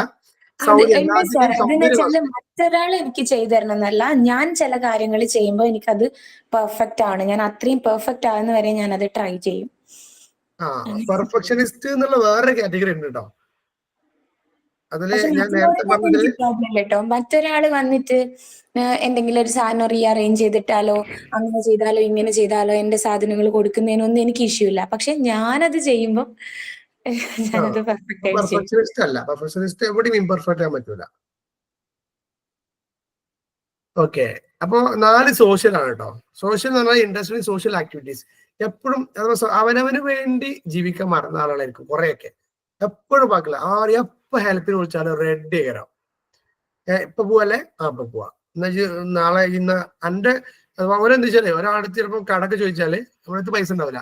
ഇവരെന്ത് ചെയ്യുന്ന വേറെ ആളേക്ക് വാങ്ങിയിട്ട് ഇവർക്ക് കൊടുക്കും. എന്നിട്ട് അങ്ങനെ റിസ്ക് ഒക്കെ കൊടുക്കും. ഭയങ്കരമായിട്ട് സോഷ്യൽ ആവുക, ഭയങ്കര സോഷ്യൽ മൈൻഡഡ്, സോഷ്യൽ ഹെൽപ്പ്, അങ്ങനെ ബാക്കിയുള്ളവർ നടക്ക് ജീവിക്കുന്ന ആളുകളാണ് സോഷ്യൽ എന്ന് പറയുന്ന ആളുകൾ. ഇങ്ങനത്തെ സോഷ്യൽ ക്യാരക്ടറുള്ള ആളുകളാണ് ശരിക്കും പൊളിറ്റീഷ്യൻസും അതുപോലെ തന്നെയുള്ള ഈ ഒരു സോഷ്യൽ സർവീസിന്റെ ഒക്കെ മേഖലയിൽ വരേണ്ട ആളുകൾ. ഓക്കെ, ഈ എക്കണോമിക്കുള്ള ഒരാള് പൊളിറ്റീഷ്യൻ ആയുള്ള അവസ്ഥ വെച്ചേക്കണേ, അതാണ് നമ്മളിപ്പോ അനുഭവിക്കുന്നത്. അതാണ് നമ്മൾ അനുഭവിക്കുന്നത്. That is the good point. ഇനി എയ്സറ്റിക് ഉള്ള ഒരാള് പിന്നെ ഒരു അവർ പൊതുവെ ഈ ഒരു ആർട്ട് അല്ലെ, ഇങ്ങനത്തെ എഴുത്തുകാരും അങ്ങനെയൊക്കെ മേഖലയിലായിരിക്കും ഉണ്ടാവുക. ഇവരെ കൊണ്ട് കുടുങ്ങിയിരിക്കുന്നു മറ്റേ ഇൻസ്റ്റഗ്രാം പോസ്റ്റിലൊക്കെ കണ്ട എല്ലാ ഇൻസ്റ്റഗ്രാമിൽ ഒരു ഇതാണ് കേട്ടോ. നമ്മൾ ഈ ഒരു ഇവരെ ബയോളജി പഠിപ്പിക്കാൻ കുട്ടിക്കാണ്. അപ്പൊ അതില് ഈ ശരീരത്തിന്റെ ഇത് വരക്കുകയാണ്, ഭാഗങ്ങൾ വരച്ച് അടയാളപ്പെടുത്തുകയാണ്. ചില ഒരാള് നൃത്തം ചെയ്യണ പോലെ ഒരു ബോഡി ഉണ്ടല്ലോ, ഒരു സ്കെൽട്ടൺ, അതിങ്ങനെ നൃത്തം ചെയ്യണ പോലെയാണ് വരച്ചു വെച്ചിരിക്കുന്നത്. എന്നിട്ട് അതിൽ നിന്നാണ് ഓരോരോ ബോഡി പാർട്സ് ആളെ രേഖപ്പെടുത്തിക്കണേ. നിങ്ങൾ എവിടെ കണ്ടോ അറിയില്ല. താഴെ കൊടുത്തെന്ന് വെച്ചാല് ആർട്ട് പഠിക്കേണ്ടവനെ ബയോളജി പഠിക്കാൻ വിട്ടാൽ ഇതായിരിക്കും അവസ്ഥ എന്ന് പറഞ്ഞിട്ട് ഒരു കമന്റും ഉണ്ട്. അപ്പം പിന്നെ സോഷ്യൽ എന്നുള്ളത് അങ്ങനെയാണ്. പിന്നെ പൊളിറ്റിക്കലാണ്, dominating and desirous of power. ഇതില് ഞാൻ നേരത്തെ പറഞ്ഞ ആ ഒരു എനിയാഗ്രാമിൽ 8 ഇവരുടെ നമ്പർ. എപ്പോഴും അവർ അധികാരികളായിരിക്കും, എവിടെ പോയാലും ലീഡർ ആയിരം. ഒരാളുടെയും അണ്ടറിൽ നിൽക്കാൻ അവർക്ക് പറ്റൂല, എപ്പോഴും അവര് മുകളിൽ നിൽക്കും. എന്റെ ഒരു പേഴ്സണാലിറ്റിയിൽ എനിക്ക് 7 ഉണ്ട്, 8ന്റെ ചെറിയ ഭാഗങ്ങളുണ്ട്. പിന്നെ 7 എന്താ വെച്ചാൽ നമ്മൾ നേരത്തെ പറഞ്ഞ ഈ സോഷ്യലിനൊക്കെ ഒരു ക്യാരക്ടർ, നമ്മൾ ഈ എക്സ്ട്രോവേർട്ട് സോഷ്യൽ നമുക്ക് വെച്ചാൽ 7ന്റെ ഒരു പ്രത്യേകത ഇതിപ്പോ പറയണില്ല കേട്ടോ, എന്നാലും ജസ്റ്റ് ചോദിച്ചതുകൊണ്ട്. എപ്പോഴും ഇങ്ങനെ ഒന്ന് എക്സ്ട്രോവേർട്ട് ആയിരിക്കും, ഒരുപാട് ഫ്രണ്ട്സുകൾ ഉണ്ടാവും. പിന്നെ എവിടെ ഓരോരുത്ത് മാത്രം ഒതുങ്ങിക്കൂല, അവരിങ്ങനെ ചാടിക്കൊണ്ടിരിക്കും. അവരെ റെപ്രസെന്റ് ചെയ്യുന്ന മൃഗം എന്ന് പറഞ്ഞാൽ കുരങ്ങനാണ്. അവരിങ്ങനെ എപ്പോഴും ചാടിക്കൊണ്ടിരിക്കും. 8 എന്ന് പറഞ്ഞാൽ പക്കാ ലീഡർ എന്നുള്ളതാണ്. നമ്മുടെ ഈ ഹിറ്റ്ലറെ പോലെ അങ്ങനെയൊക്കെ ഉള്ള ആളാണ്. അവർ ഭയങ്കരമായിട്ട് ലീഡർഷിപ്പ് ആയിരിക്കും. എവിടെ പോലും അവരുടെ താഴെ ആയിരിക്കും വേറെ ആളുകൾ വരണം എന്ന് ചിന്തിക്കുന്ന ആളുകളായിരിക്കും. അതാണ് 8 എന്ന് പറയുന്നത്. അത് ഇവിടെ ഉള്ളതല്ല, ഞാൻ ഇങ്ങനെ കണക്ട് ചെയ്ത് പറഞ്ഞു വെച്ചാണ് കേട്ടോ. പിന്നെ 6 റിലീജിയസ് ആണ്. Devote themselves to religious activities. ഈ ലോകത്തുള്ള എന്ത് സന്തോഷം വേണ്ട, എനിക്ക് മതപരമായ കാര്യങ്ങൾ മതി, ഭയങ്കര വിശ്വാസികളായി നടക്കുന്ന ആളുകൾ. ഇങ്ങനെ 6 ടൈപ്പ് ഓഫ് പേഴ്സണാലിറ്റി ആണ് സ്പ്രാഞ്ചേഴ്സ് ക്ലാസിഫിക്കേഷനിൽ പറഞ്ഞത്. ഇപ്പൊ തിയറിറ്റിക്കൽ ആണെങ്കിൽ സ്വന്തം കാര്യം മാത്രം നോക്കും, അവർ തീരെ സോഷ്യൽ ആവില്ല. ഈ കുറച്ചൊക്കെ ഉണ്ടല്ലോ, അപ്പൊ ഈ ഡോക്ടേഴ്സ് ഇങ്ങനെയൊക്കെയുള്ള ആളുകൾ കുറെ ഇങ്ങനത്തെ ആളുകൾ തിയറിറ്റിക്കലായി അവര് ഓല പഠനം ഓല ജോലി അത് ഇങ്ങനെ പോകും. അപ്പുറം പുറം ഒന്നും ഉണ്ടാവില്ല. ഒരു രാഷ്ട്രീയവും ഇല്ല, മതവും ഇല്ല. ദാറ്റ് മീൻസ് അങ്ങനെയുള്ള ഒരു പൊതു ഇടങ്ങളൊന്നും ഒരു വരില്ല.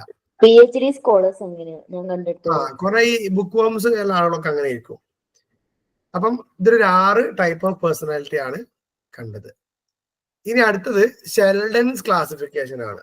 ഞാൻ അതിനൊരു ടേബിൾ അതിലുണ്ട്, അത് അങ്ങനത്തെ എടുത്തിട്ടാണ്, വേറെ ടൈപ്പ് ചെയ്തിട്ടില്ല. അതില് body type, personality, typical, trait എന്ന് പറഞ്ഞിട്ട് ഇത് ട്രെയ്റ്റ് പറയുന്നുണ്ട്. കണ്ട, അപ്പൊ ഇതിന് ബോഡി ടൈപ്പും പറയുന്നുണ്ട്, അല്ലെങ്കിൽ പേഴ്സണാലിറ്റി ടൈപ്പും പറയുന്നുണ്ട്, ട്രെയ്റ്റും പറയുന്നുണ്ട്.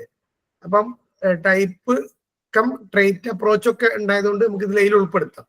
ഇതിൽ അങ്ങനെ സ്പെസിഫിക് ആയി ക്വസ്റ്റ്യൻ വരാറില്ല തോന്നുന്നു. നമുക്ക് ഏതൊരു പേഴ്സണാലിറ്റീസ് ഓരോരോ, ഇപ്പൊ ഷെൽഡന്റെ എന്താണ്, അതേപോലെ തന്നെ ഈ സ്പ്രാഞ്ചേഴ്സിന്റെ എന്താണ്, ക്രച്ച്മേഴ്സിന്റെ എന്താണെന്നൊക്കെ ഉള്ളത് ആ ഒരു രൂപത്തിൽ നിങ്ങൾ ഷോർട്ട് നോട്ട് ആക്കിയിട്ട് എഴുതി പഠിക്കണതായിരിക്കും നല്ലത്. അതില് body type, endomorphy, tendency to what roundness and softness. ഇപ്പൊ ഒരു സോഫ്റ്റ്നെസ് കീപ്പ് ചെയ്യുന്ന ആളുകള്. അതില് വിസറോട്ടോണിയ, ടൈപ്പ് ഓഫ് ടേംസ് ആണ് കേട്ടോ. ടൈപ്പ് സൈക്കോളജിക്കൽ ടേമിന് പോലെ അവർ ടേം കോയിൻ ചെയ്തതാണ്. അവര് ടിപ്പിക്കൽ ട്രെയ്റ്റ് ഉണ്ടെങ്കിൽ ഫോണ്ട് ഓഫ് ഫുഡ്, അതേപോലെ തന്നെ incline to eat too much, apprehensive, insecure, amiable, sleep well, ഒരുപാട് ഭക്ഷണം കഴിക്കുക, ഒരുപാട് ഉറങ്ങുക, പിന്നെ ഇങ്ങനത്തെ കുറച്ച് ആളുകളായിരിക്കും എന്നാണ് പറയണേ. അപ്പൊ ഇത് ടേംസുകൾ ഇങ്ങനെ തന്നെ കാണാതെ പഠിക്കേണ്ടി വരും, വേറെ പ്രത്യേകിച്ച് അതിലൊന്നും ചെയ്യാൻ കഴിയില്ല. 2 മെസോമോർഫി എന്ന് പറയുന്നതാണ്. സോമോട്ടോട്ടോണിയ എന്നാണ് കൊടുത്തിരിക്കുന്നത്. ഇത് ഞങ്ങൾ പഠിച്ച തീരൊന്നുമല്ല കേട്ടോ. ഈ ഒരു ബുക്കിലാണ് അതിന് കാണുന്നത്. പക്ഷെ ഇതിലങ്ങനെ ഒരുപാട് ഡീറ്റെയിൽസ് ഒന്നും എനിക്ക് കൊടുത്തിട്ടില്ല. അഡ്വഞ്ചറസ് ആയ ആളുകൾ എന്ന് പറയുന്നത്, like strenuous exercise and cold showers, dresses informally, withdrawn, ഒരു ഡിഫറെന്റ് ആയിട്ട് ഭയങ്കര സാഹസികതയെ നേരിടുന്ന ആളുകൾ എന്ന് പറയുന്നത്. 3 സെറിബ്രോട്ടോണിയ, അവരുടെ എക്ടോമോർഫി എന്നാണ് അവരുടെ ബോഡി ടൈപ്പിന് പറയുന്നത്. ടിപ്പിക്കൽ ട്രേറ്റ് പറയുന്നത് അസോഷ്യൽ, അൺആംബിയബിൾ, ലാക്ക് ഡിസയർ ഫോർ എക്സസൈസ്, അഥവാ പ്രത്യേകിച്ച് അങ്ങനെ അഡ്വഞ്ചറസോ എക്സസൈസോ ഒന്നും ചെയ്യാൻ പറ്റാതെ അങ്ങനെ ബോഡി ഫിറ്റ്നസ് ഒന്നും നോക്കാതെ ഇങ്ങനെ നടക്കുന്ന ആളുകൾ. ഇങ്ങനെ ഒരു 3 ടൈപ്പ് പറഞ്ഞത്. ഇത് കുറച്ച് ടഫ് ആയിട്ടുള്ള പേരുകളാണ്. ഒന്നുകിൽ ഇതിങ്ങനെ കാണാതെ പഠിക്കേണ്ടി വരും, വേറെ അതിൽ നമുക്കൊന്നും ചെയ്യാൻ പറ്റൂല. കാരണം അവർ പറഞ്ഞ ക്ലാസിഫിക്കേഷന്റെ ബോഡി ടൈപ്പും പേഴ്സണാലിറ്റി ടൈപ്പും ഒക്കെ ഡിഫറെന്റ് ആയിട്ടുള്ള പേരുകളാണ്, യുണീക്ക് നെയിംസ് ആണ്. അത് അങ്ങനെ തന്നെ പഠിക്കുക. ഇനി ഇത് കുറച്ചുകൂടി സിമ്പിൾ ആണ്. Lipids classification. 3 types of personalities ആണ് ലിപ്പിഡ് പറയുന്നത്. 1 അതോറിറ്റേറിയൻ, 2 ഡെമോക്രാറ്റിക്, 3 ലേസസ് ഫെയർ. ഇത് ചിലപ്പോൾ 3 നിങ്ങൾ കേട്ടിട്ടുണ്ടാവണം. അതോറിറ്റേറിയൻ നമ്മൾ നേരത്തെ പറഞ്ഞു, force his decision on others. എന്നാണ് കേട്ടോ. ഈ ലീഡർഷിപ്പ് സ്റ്റൈൽസ് ഒക്കെ ഉള്ള അതല്ലേ? അതെ സർ, ഇത് ലീഡർഷിപ്പ് ടൈപ്പിൽ പഠിക്കണ്ടല്ലേ? ഓക്കെ. ഡെമോക്രാറ്റിക് എല്ലായിടത്തും പറയേണ്ടതാണ്. Consensus while taking decision. എപ്പോഴും ഡെമോക്രാറ്റിക് എന്ന് പറഞ്ഞാല് ഒറ്റയ്ക്ക് തീരുമാനം എടുക്കൂല, അല്ലെ? എപ്പോഴും കൂടി ആലോചിച്ച് തീരുമാനിക്കേണ്ടതാണ്. ലേസസ് ഫെയർ നിങ്ങൾ കേട്ടിട്ടുണ്ടാവും. Everyone acts his own, the leader has no power. എല്ലാവരും എന്ത് ചെയ്യും? സ്വന്തം കാര്യങ്ങൾ. ലീഡർ എന്നുള്ള പേരിൽ ഒരാളാണ് ഉണ്ടാവും, പക്ഷെ ആ ലീഡർഷിപ്പ് ക്വാളിറ്റി ഉണ്ടാവില്ല. അവര് അതോറിറ്റേറിയൻ ആവാനൊന്നും ശ്രമിക്കൂല, ബാക്കിയുള്ളവർ പരിഗണിക്കൂല. അത്തരത്തിൽ ലേസസ് ഫെയർ ആയിട്ട് അങ്ങനെ ആ ഒരു എന്തും ഇമ്പോർട്ടൻസ് കൊടുക്കാതെ പോകുന്ന ആളുകൾ. ഇങ്ങനെ 3 ടൈപ്പാണ്. ഇത് നമുക്ക് സിമ്പിൾ ആണ്. ഇനി ഓക്ബേൺസ് ക്ലാസിഫിക്കേഷൻ ആണ്. അതില് 5 കൊടുത്തതിൽ 1 റെവല്യൂഷനിസ്റ്റ്, ലീഡർ, പ്രൗഡ്, ഗാംബ്ലർ, എക്സിബിഷനിസ്റ്റ്. ഇതും സിമ്പിൾ ആയിട്ടുള്ള ടേംസ് ആണ്. ഇതില്ല കേട്ടോ, കൂടുതൽ എക്സ്പ്രഷൻസ് അതിലില്ല, ഇത്ര തന്നെ കൊടുത്തിട്ടുള്ളൂ. റെവല്യൂഷനിസ്റ്റ് നമുക്ക് എല്ലാവരും, റെവല്യൂഷൻ എപ്പോഴും വിപ്ലവം, എപ്പോഴും പുതിയ കാര്യങ്ങള്, എപ്പോഴും പിന്നെ ഒരു പുതുമ കൊണ്ടുവരാനൊക്കെ ശ്രമിക്കുന്ന ആളുകള്. 2 ലീഡർ, അല്ലെ? ഞാൻ നേരത്തെ പറഞ്ഞ എപ്പോഴും ഒരു ലീഡർഷിപ്പ് ക്വാളിറ്റി ഉള്ള, ഞാനൊരു ലീഡർ ആയിട്ടേ ഉണ്ടാവുള്ളൂ, എല്ലാവർക്കും ഞാൻ ലീഡർ ആയിരിക്കും ചിന്തിക്കുന്ന ആളുകള്. 3 പ്രൗഡ്, അല്ലെ? എപ്പോഴും അഭിമാനത്തോടു കൂടി സംസാരിക്കാൻ ശ്രമിക്കുന്ന ആളുകളോ, അല്ലെങ്കിൽ അഭിമാനം വിട്ടൊരു കളില്ല, അത്തരം ചിന്തിക്കുന്ന ആൾ. നിങ്ങൾ ആലോചിച്ച് കളി, ഇതിങ്ങനെ ഈ ഫീച്ചേഴ്സ് പറയുമ്പോഴേക്കേ നമുക്കിങ്ങനെ ചില ആളുകളുടെ ഫേസ് മനസ്സിൽ വരുന്നുണ്ടാവും. ഞാൻ വിചാരിച്ചു എനിക്ക് മാത്രമേ ഉള്ളൂ. സമാധാനായി. അല്ല, ഇത് ഓരോരുത്തർ പറയുമ്പോൾ നമ്മൾ ശരിക്കും ഇങ്ങനെ ഓരോരുത്തർ വരണം. കാരണം ചില ആളുകള് പിന്നെ ഭയങ്കര റെവല്യൂഷണറി ആക്കണം, എല്ലാത്തിലും വിപ്ലവം കൊണ്ടുവരണം, ഒരു മാറ്റം കൊണ്ടുവരണം, അല്ലെങ്കിൽ വ്യത്യസ്തമാവണം, എന്നിട്ട് ഇങ്ങനെ എപ്പോഴും ഒരു മീഡിയ സ്റ്റാറുകളാവുക.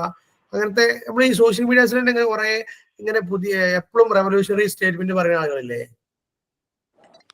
മീഡിയ അറ്റൻഷന് വേണ്ടിട്ട് മാത്രം.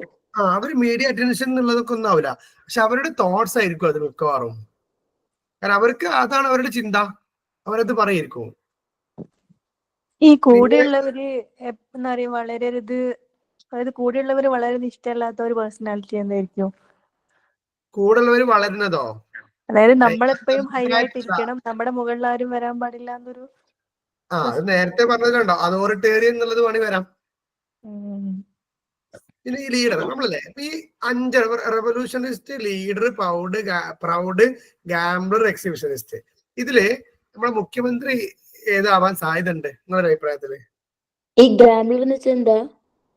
ഏത്? 4th one gambler.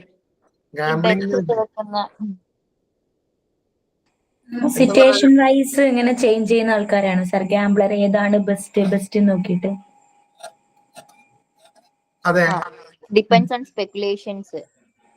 അവസരവാദികൾ എന്നൊക്കെ പറയില്ല നമ്മളെ. യെസ്. ഗെയിം കളിക്കുന്ന ആളുകള് അതിനെവിടെ ഉറച്ചിക്കൂല. ഈ ഞാൻ ജസ്റ്റ് ചോദിക്കുകയാണ്, മുഖ്യമന്ത്രി ചെയ്യില്ല നിങ്ങളൊരു അഭിപ്രായത്തില്? He think he is a leader. Gambler ആണ്. ഗാംബ്ലറാ? എനിക്ക് പെട്ടെന്ന് ലീഡർ എന്നുള്ള മൂപ്പര് നല്ല ലീഡർ ആയിരുന്നു. സെക്കൻഡ് 5 വർഷം അതല്ല, അത് വെച്ചാല് ഗാംബ്ലറിന്റെ മീനിങ് എന്താണ് സാർ? ഗാംബ്ലർ ഇതാണ് നമ്മൾ അവസരത്തിന് വെച്ച് മാറൂലേ. അപ്പൊ അതായിരിക്കും. മന്ത്രി റിയാസോ ഒരു മരുമകൻ? എനിക്കറിയില്ല, പക്ഷെങ്കിൽ എനിക്കൊന്ന് ഷാഫി റെവല്യൂഷനിസ്റ്റ് ആണ് സർ. എനിക്ക് അങ്ങനെ തോന്നിയിട്ടുണ്ട്. റിയാസ് റെവല്യൂഷനിസ്റ്റും. എനിക്ക് റിയാസ് തോന്നിയത് എക്സിബിഷനിസ്റ്റ് ആയിട്ടാണ്. എന്തെങ്കിലും ചെയ്യുമ്പോഴേക്കും ഇങ്ങനെ ഈ പിന്നെ നമ്മളെ ഇയാളുണ്ടല്ലോ ഇപ്പൊ ഗതാഗത മന്ത്രി, മൂപ്പരാ? ഗഡ്കരിയാണല്ലേ? അല്ല, കേരളത്തിലെ ഗണേഷ് കുമാർ. മൂപ്പർ മറ്റേ MVD ന്റെ സ്വന്തം. എന്ത് കേട്ടില്ല സാർ? എന്റെ അഭിപ്രായത്തിൽ ഷാഫി പറമ്പിലിനൊക്കെ നമുക്ക് ലീഡർ ആക്കാം. ഷാഫി പറമ്പിൽ ലീഡർ ആയിരിക്കും. മൂപ്പർക്കൊരു ലീഡിങ് പവർ ഉള്ള പോലെ തോന്നുന്നു വാക്കുകളിൽ അല്ലേ? എന്റെ ഒരു ഒപ്പീനിയൻ ആണ് സർ. ഈവൻ റെവല്യൂഷനിസ്റ്റ് ആയാലും ലീഡർ ആയാലും പ്രോബ്ലം ഒന്നുമില്ല സർ. പക്ഷെ ഓട്ടോക്രാറ്റിക് ആവുമ്പോഴാണ് ഇഷ്യൂസ് വരുന്നത്. അതെ, അതല്ല ഇതൊക്കെ പോസിറ്റീവ് തന്നെയാണ് ശരിക്കും എല്ലാം. അതെ സർ, എല്ലാം പോസിറ്റീവ് തന്നെയാണ്. അത് ഓവർ ആവുമ്പോഴാണ് നെഗറ്റീവ് ആവുന്നത്. അതാണ്.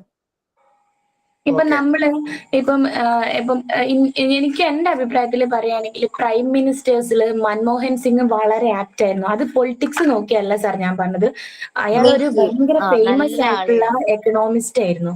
അപ്പൊ പുള്ളിക്ക് അറിയാം എന്തൊക്കെ പോളിസീസ് കൊണ്ടുവരും.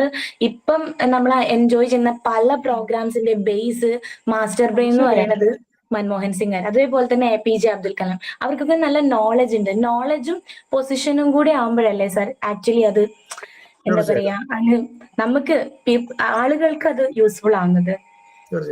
ഇതിപ്പോ എഡ്യൂക്കേഷൻ ഇല്ലാത്ത ഒരാള് എഡ്യൂക്കേഷൻ മിനിസ്റ്റർ ആവുന്ന സമയത്ത് ഉണ്ടാവുന്ന മീൻസ് എഡ്യൂക്കേഷൻ അല്ല സാർ ലീഡ് ചെയ്യുന്നതിന്റെ ഒരു ക്വാളിഫിക്കേഷൻ എന്ന് വിശ്വസിക്കുന്ന ആളാണ് ഞാൻ. ബട്ട് നമ്മൾ വർക്ക് ചെയ്യുന്ന ഫീൽഡിൽ നമ്മൾ ആ എഡ്യൂക്കേഷൻ ഉണ്ടാക്കാനായിട്ട് ശ്രമിക്കണം. അതെ, മൻമോഹൻ സിംഗിനൊക്കെ എക്കണോമിക്സ് അങ്ങനെ എന്തോ ഒക്കെയാണ് ചെയ്തത്. ഗവർണർ ആയിരുന്നു അതിന്റെ മുമ്പേ. നമുക്ക് പക്ഷെ പുള്ളിനെ അറിയില്ല. കാരണം പുള്ളി ഭയങ്കര അഗ്രസീവ് ആയിട്ടോ ഷൗട്ട് ചെയ്തിട്ടോ അല്ലെങ്കിൽ വോയിസ് റേസ് ചെയ്തിട്ടോ ഒന്നും സംസാരിച്ച് ആരും കണ്ടിട്ടില്ല. കാം ആൻഡ് കൂൾ ആയിരുന്നു. അതുകൊണ്ട് അതെ, നേരത്തെ പറഞ്ഞില്ലേ ഇവിടെ കണ്ടല്ലോ, ഇതുണ്ടോ സ്മൈലിങ്ങോ ഇങ്ങനെയൊക്കെയുള്ള ആളുകൾ സാഡോ ഒക്കെ ആവാം. റൈറ്റ്. അപ്പൊ നമ്മൾ ഇനി നേരെ ഇതിലേക്ക് പോകണം കേട്ടോ. നേരെ യൂങ്ങിന്റെ ക്ലാസിഫിക്കേഷൻ ആണ് കേട്ടോ. നിങ്ങൾ സ്പെല്ലിംഗ് നോക്കുമ്പോ JUNG എന്നൊക്കെ ഉണ്ടാവുക. വില്യം യൂ എന്നൊക്കെ പറയാ. യൂങ് ക്ലാസിഫിക്കേഷനിൽ യൂങ് ഇൻട്രോവേർട്ട് ആൻഡ് എക്സ്ട്രോവേർട്ട് ഇതിന് അധികം പറയണില്ല. കാരണം ഇൻട്രോവേർട്ട് എന്ന് പറഞ്ഞാല് immersed in his own thoughts, memories, imagination. സ്വന്തം ചിന്ത, സ്വന്തം മെമ്മറി, സ്വന്തം ഇമാജിനേഷൻ. കൺസീൽ ഇമോഷൻ, അവരെപ്പോഴും ഇമോഷൻസിനെ പുറത്ത് ഉള്ളിൽ വെക്കും. പുറത്ത് അടിക്കൂല. സങ്കടമാവട്ടെ, ഓവർ സന്തോഷമില്ല, ഓവർ സങ്കടമില്ല, എപ്പോഴും ഒരു കൺട്രോൾഡ് ആയിരിക്കും. Then deeply upset by failure. പക്ഷെ എപ്പോഴും ഇങ്ങനെ ഫെയിലിയർ ഭയങ്കര പേടിയാണ് അവർക്ക്. മറ്റുള്ളവരെന്ത് വിചാരിക്കും, ഞാൻ തോറ്റാൻ പറ്റുമോ, അങ്ങോട്ടാവോ പരാജയപ്പെടുമോ, അത് എപ്പോഴും ഒരുപാട് റിസ്ക് എടുക്കാനൊക്കെ അവർക്ക് ഭയങ്കര പ്രശ്നങ്ങളായിരിക്കും. Highly sensitive to criticism. ഓലെ ആരെങ്കിലും എന്തെങ്കിലും പറഞ്ഞാൽ പിന്നെ ഭയങ്കര എന്തായിരിക്കും, ഇമോഷൻ ആയിരിക്കും. ദാറ്റ് മീൻസ് ക്രിട്ടിസൈസ് ചെയ്യപ്പെടാൻ അവർക്ക് ഇഷ്ടമല്ല. കാരണം അത് അവർ ഭയങ്കര എല്ലാം നേരെ ഹൃദയത്തിലേക്കാണ് എടുക്കുക. Introverts. So my wife is an example. Second one extroverts. എന്തൊക്കെ വഴി അടഞ്ഞു വെച്ചുള്ളെന്നാ തോന്നും, തുറക്കണം ഒന്നും നിർത്തുന്നില്ലല്ലോ. 2 എക്സ്ട്രോവേർട്ട്. അതില് അവരെപ്പോഴും എക്സ്റ്റേണൽ സ്റ്റിമുലേഷനുമായി ബന്ധപ്പെട്ട് നിൽക്കുന്ന ആളുകളാണ്. ഡീപ്ലി ഇൻവോൾവ് ആണ്, എല്ലാ ആക്ടിവിറ്റീസിലും ആക്റ്റീവ് ആയിരിക്കും. അതുപോലെ തന്നെ not very much bothered about outside criticism. മറ്റുള്ളവർ എന്തോ പറയട്ടെ, ഞാൻ ചെയ്യണത് ഞാൻ ചെയ്യും. പക്ഷെ കുറച്ച് കഴിഞ്ഞാൽ ക്രിട്ടിസൈസ് ചെയ്യില്ലേ? ഞാനും ഇങ്ങനെ വായി തോന്നുന്നതൊക്കെ പറയും, കുറച്ച് കഴിഞ്ഞാൽ പറയേണ്ടിയിരുന്നില്ല എന്നുള്ള സംഭവം അതൊക്കെ തോന്നും. പക്ഷെ അവർ വീണ്ടും അത് റിപ്പീറ്റ് ചെയ്യും. റിപ്പീറ്റ് ചെയ്യും, നിർത്താനൊന്നും പറ്റില്ല. ഇവര് ഡിസ്പ്ലേ ഇമോഷൻ ഓപ്പൺലി. എന്താണെങ്കിലും തുറന്നങ്ങോട്ട് പറയും. സന്തോഷമാണെങ്കിൽ സങ്കടം, സന്തോഷമാണെങ്കിൽ സന്തോഷം, സങ്കടമാണെങ്കിൽ സങ്കടം. Then less worried about failure. പരാജയമാണെങ്കിൽ പറയാം, പോയാ പോട്ടേന്ന് അല്ലെ, അങ്ങനെ ചിന്തിക്കുന്ന ആളുകളാണ്. Lacks power of self criticism. അപ്പം ഇങ്ങനെ കുറച്ച് പ്രത്യേകത ആളാണ്. ഇത് ഒന്ന് ശരി ഒന്ന് തെറ്റ് ഒരിക്കലും ഇല്ല കേട്ടോ. 2 ശരി 2 തെറ്റ് തന്നെയാണ്. 2 ശരികളാണ്. റൈറ്റ്. അല്ല, ഒരു ആംബിവേർട്ട് കൂടെ ഉണ്ടല്ലോ ഇപ്പോ രണ്ടിനും നടുവില്. നടക്ക് ആംബിവേർട്ട്, ഞാൻ ആംബിവേർട്ട് എന്നൊക്കെ കേൾക്കാം. യോങ് പറഞ്ഞ പറയാൻ പറ്റുള്ളൂ. ആരെ ക്ലാസ്സിക്ക് ഇപ്പൊ വരുന്നേ?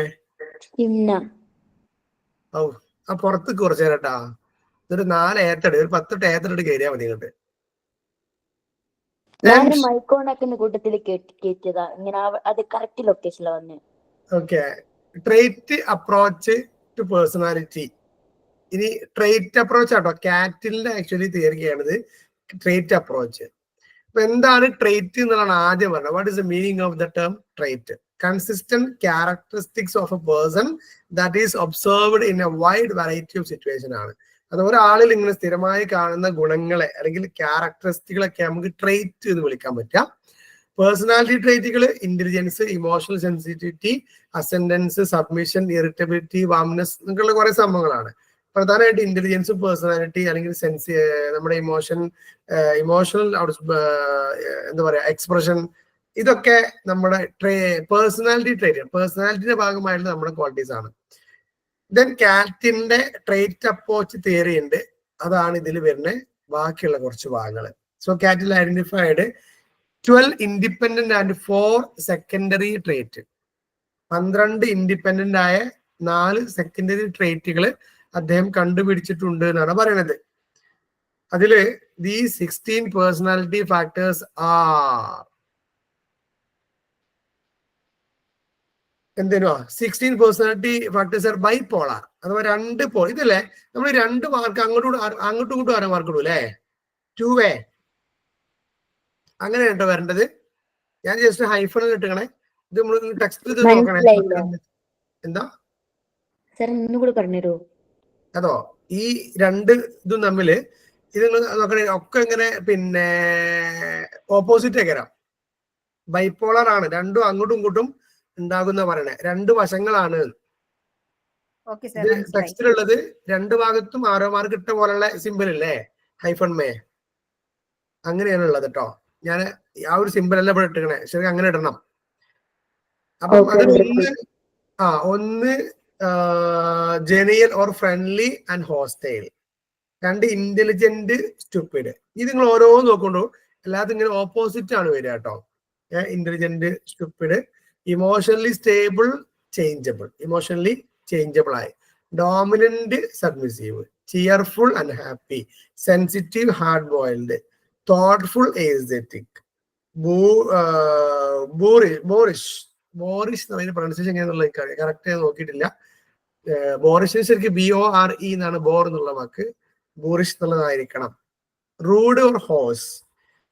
പിന്നെ conscientious and slipshod. Cooperative, reserved. Vigorous, slack.